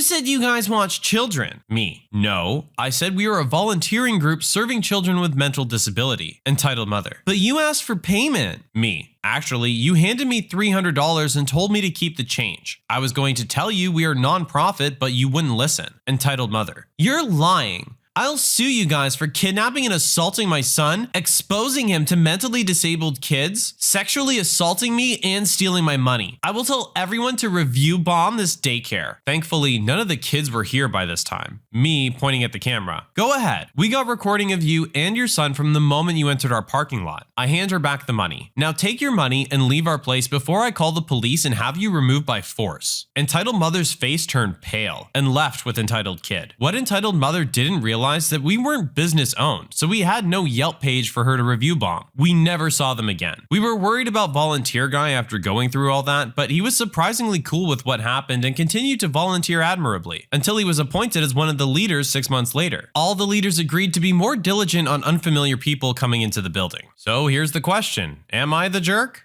Wow, this one is kind of a lot, to be honest. First off, we have entitled mother who completely ignored everything that was being told to her in the beginning and potentially could have been leaving her child with strangers, not paying attention to what was being said to her. It's grossly negligent of her as a mother to be leaving her child like that and not confirming or leaving any details or contact information or anything of that nature. Then we have the entitled kid himself. Clearly, mom's lack of attention has paid off with this little one. He clearly is used to being able to do whatever he wants with no consequences, and no one can say anything to him otherwise. Makes me kind of curious what came first. Was it mom ignoring him and he became this way? Or did he become this way and mom couldn't handle it so she just started ignoring him and it only got worse? I'm tempted to lean towards the mother is probably just negligent given the way that she treated everyone when she was picking her son up, including but not limited to the names that she was using and the threats that she was making. I really just don't understand how people can sleep at night being a person like this. Before we jump into the next one, if you like Am I the Jerk, you're probably going to love Am I the Genius. Check it out, link down below in the description. Here's another post from the same user where an entitled mother gets roasted by an autistic child. I have another story from my volunteering to share with you guys. Let's get to the cast for this story. Me, just your everyday Reddit guy, head leader girl, autistic kid I'm paired up with, entitled mother, and entitled kid. So last Saturday, instead of spending time indoors, the leaders, me included, decided to take everyone to the beach. The beach was about a 5-minute drive away from our building, and everyone loved going to that beach whenever the weather was nice. The day was going great. Younger kids loved lifting up the rocks to go crab hunting, while older kids just appreciated walking around the beach. At one point, entitled mother and entitled kid came to the beach, and entitled mother didn't like the fact that children with mental disabilities were there first. She started yelling at us volunteers and leaders, demanding we clear out, since the kids were causing public disturbance. This was a public beach and there were plenty of people there before us, and no one had any problem with us. Head leader girl, this is a free space for everyone, and no one has brought this up yet. Since it's just you who seems to have a problem, perhaps you can go to another part of the beach or go to a different one. This seemed to shut her up, and she took her kid far away from us. We spent another 30 minutes at the beach until it was time for us to go back and time for the parents to come pick up their kids. One of the leaders had bought ice cream for everyone, and when everyone was enjoying it, entitled kid came out of nowhere and snatched unopened ice cream from autistic kid's hands. Me. Hi, can you give that back? Autistic kid wanted that. Entitled kid. No, mommy said I can do whatever I want, and I want this ice cream. Me. Well, we don't have enough to give out. Lie. Didn't want to deal with entitled kid. And that belongs to autistic kid. Entitled kid. I don't care. This is my ice cream now. Just then, entitled mom calls for entitled kid from the beach entrance to go home. While entitled kid is distracted, I snatch the ice cream from entitled kid's hands. Entitled kid runs up to entitled mom, and I ask autistic kid to start eating the ice cream. The two of them come back with entitled mom looking like she wants to start a battle. Entitled mother. You took my angel's ice cream? Me. He took autistic kid's ice cream without asking, and we don't have enough to give out. Entitled mother. So what? Entitled kid deserves the ice cream more than these mentally disabled people. She did not use those words. In fact, she just dropped the F-bomb in front of the kids, volunteers, and other people at the beach who were close to us. Head leader girl. Ma'am, please don't use that sort of language in front of the children. You are not being a good role model. You're educating your son to steal. That's not a good lesson. Entitled mother. These mentally disabled children should not be allowed to be in public. Now give my son an ice cream or I'll call the police. Me. Yes, they might be special, but at least they understand stealing is not okay. Entitled Mother was about to yell more profanities when Autistic Kid started to laugh hysterically. Entitled Mother. What are you laughing at, you mentally challenged person? Again, not the words she used. Autistic Kid laughing. Would you please be quiet? You're an adult and shouldn't act like little kids. Everyone, including the volunteers and the crowd that is gathered around, burst into laughter. Entitled Mother went red from embarrassment, and just as she was about to get physical with Autistic Kid, an off-duty police officer came up from the crowd and threatened to arrest her for harassment and attempted assault, and that made her storm out of the beach. I loved being with Autistic Kid because he's honest with everyone and everything, but he has forever earned my respect for roasting her. So let's be honest, who's the jerk here?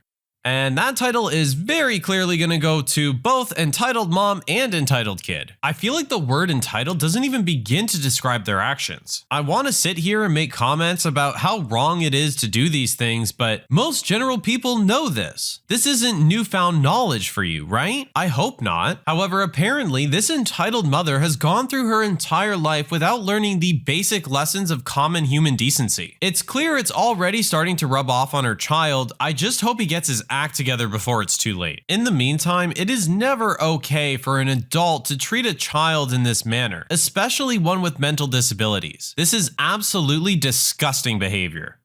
My sister-in-law's entitled friends don't know how to take no for an answer. I've been child-minding for the past 10 years. Most children I look after from 0 to 5 and sometimes look after them whilst they go to school, so most children I've known since birth. I don't charge a set rate. I grew up in a struggling one-parent household and saw firsthand how difficult it was to look after children/work and survive. I grew up practically raising my brother so my mother could work. It's not nice. So I charge what parents can afford. This does mean that this isn't exactly good income, but I enjoy my work and me and my partner are doing well. Trouble started when I found out I was pregnant. I knew my sister-in-law's friends from a few occasions, and sister-in-law recommended I look after their children, 6 months and 3. I started looking after them and it was overbearing. I'd get texts at 1 a.m. asking, what did they eat today? Firstly, I keep a diary of all children which is accessible to their parents, which is hard enough to keep track. But also I told her at the end of the day. Then I miscarried 4 months in and told all parents that I'd be taking a month off.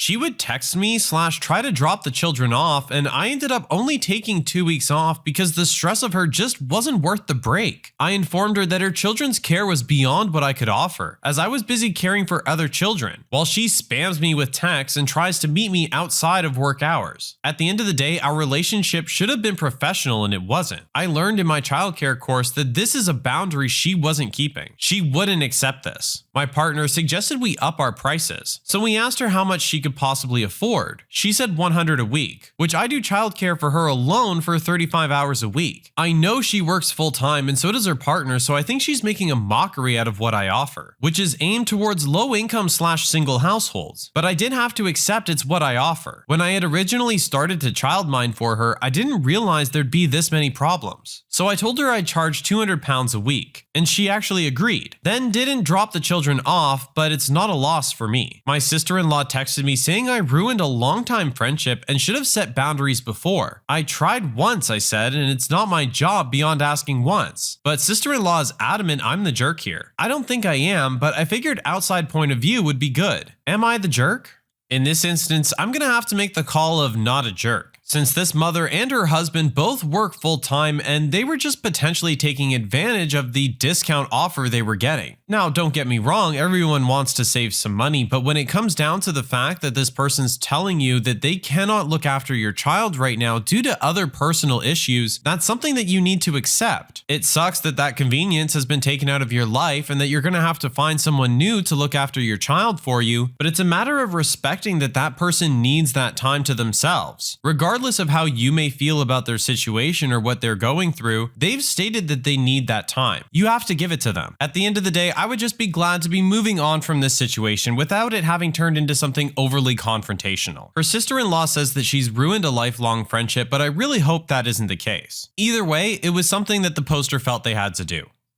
My fiance seems to be a little too reliant upon her mother. I'm 33 and she's 26. We had a fight and she complains I don't let her stay at home the weekends she wants. The thing is, I don't get to decide if she stays or not. What happens is that I get upset because we're about to get married and she can't be comfortable in our future house, or even with me. Many places I lived and she never felt like it's her home. But I think the issue is something else. She's very dependent on her mom. She's extremely emotionally attached to her mom. She lives with her parents still. She tells her mom everything. Her mom makes decisions for her a lot of the times as well. Sometimes she even shares stuff about me with her mom that was supposed to be only between her and I. I mean, if she wants to stay at home, she can, but I have the right to be upset. And the reason I get upset is because every time something a little annoying or frustrating happens, she runs to her mom. Every fight we have, she ends up saying, I want to go home, and I just take her. Upset because we can't talk it out, but I do take her. And to be honest, we only fight because she won't talk stuff out like adults should. She bottles everything up and explodes. She says she wants to be alone, but why is being alone at our place not an option? When she wants to be alone, I just disappear and go do my things. She won't admit she's spoiled and just wants to hear the sweet little lies her mom tells her to make her happy. She basically wants to live in an imaginary world where everything is perfect. I keep trying to talk to her about needing to take responsibility and face her problems in order to get married. And she did better and now doesn't want to go home after every fight, just the more intense ones, which are quite rare. Now, what happened is that she was sick and wanted to stay at home, and I was like, well, you can stay at our place and I'll help you out or leave you alone. Up to you. And because of this type of stuff I say, she says she can never stay at her place. But we only see each other on the weekends. Is it too much to want her around? Am I the jerk for getting mad she wants to go home when basically any annoyance happens or when she gets frustrated?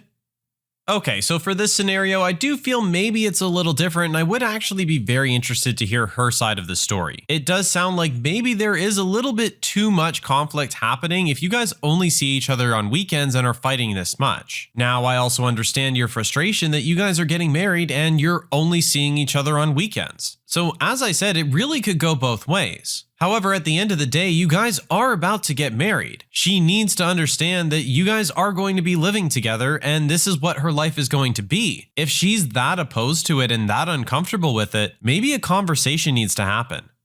My wife's parents just cut her off and I don't really have that much sympathy for her. My wife led a privileged life. She's not shallow by any means. She volunteers at a homeless shelter, does charity work, and does a lot to help whatever cause she believes in at the time. She also does those charity runs and stuff. She's just a little naive. Her parents funded her entire life, even after she moved out. An example could be that she would only drink Voss water rather than tap, or would spend 500 pounds on an outfit she wore once then donated to charity. They paid for holidays, etc. My wife says she resents this looking back on it because it left her totally unprepared for life. I will admit she did try a few times to be independent, but it never worked as her parents guilted her into accepting their help. It wasn't without cost. She was expected to get 100% on exams, to take languages and sports. When I met my wife, she fully believes second place is still a loser. She will only accept first, but she's sort of grown up since. My point, even before being cut off, their relationship was transactional and distant. We found out my wife was infertile and it hit her hard, but we settled on adopting. But her mother is anti-adoption. Long story, won't get into it, trauma relating to adoption. So when we adopted our daughter of 3, my wife's parents cut her off. It's our daughter's first birthday with us. My wife was going on about how sad she is her parents won't be here. And I said, I have a hard time sympathizing or relating. I didn't receive the same childhood as you, nor did I know my parents. I just meant that I can't understand, and I can't be there for her to support her in that. She said, what, so I can't be upset because you had it worse? Then stormed off. She's since changed the topic, but still insists I'm fully in the wrong. It was like when I complained to her about my pet dying and she said, I've never had a pet, but it must be hard. I didn't criticize her for that. Am I the jerk? Yeah, kind of on this one, I think. The whole point of sympathy is to try and understand someone's emotions, even though you don't fully know what they're going through. At the end of the day, it's all relative. This is still hurtful for her. She's lost something that's made her life a lot more difficult. Yes, in your perspective, it might not sound to be so bad, but she is your wife, and you should be trying to help her feel better. I do think I understand what you intended to say, but that is not how it came out at all. It definitely just sounded like a complete disregard of her emotions. When you subscribe, make sure to hit the bell to turn on notifications. To finish listening to all the stories? Check out the playlist at the top of the description. And if you want some chill music to put on in the background, check out easymode.com. If you like Am I the Jerk, subscribe to Am I the Genius. Everything will be linked down below in the description.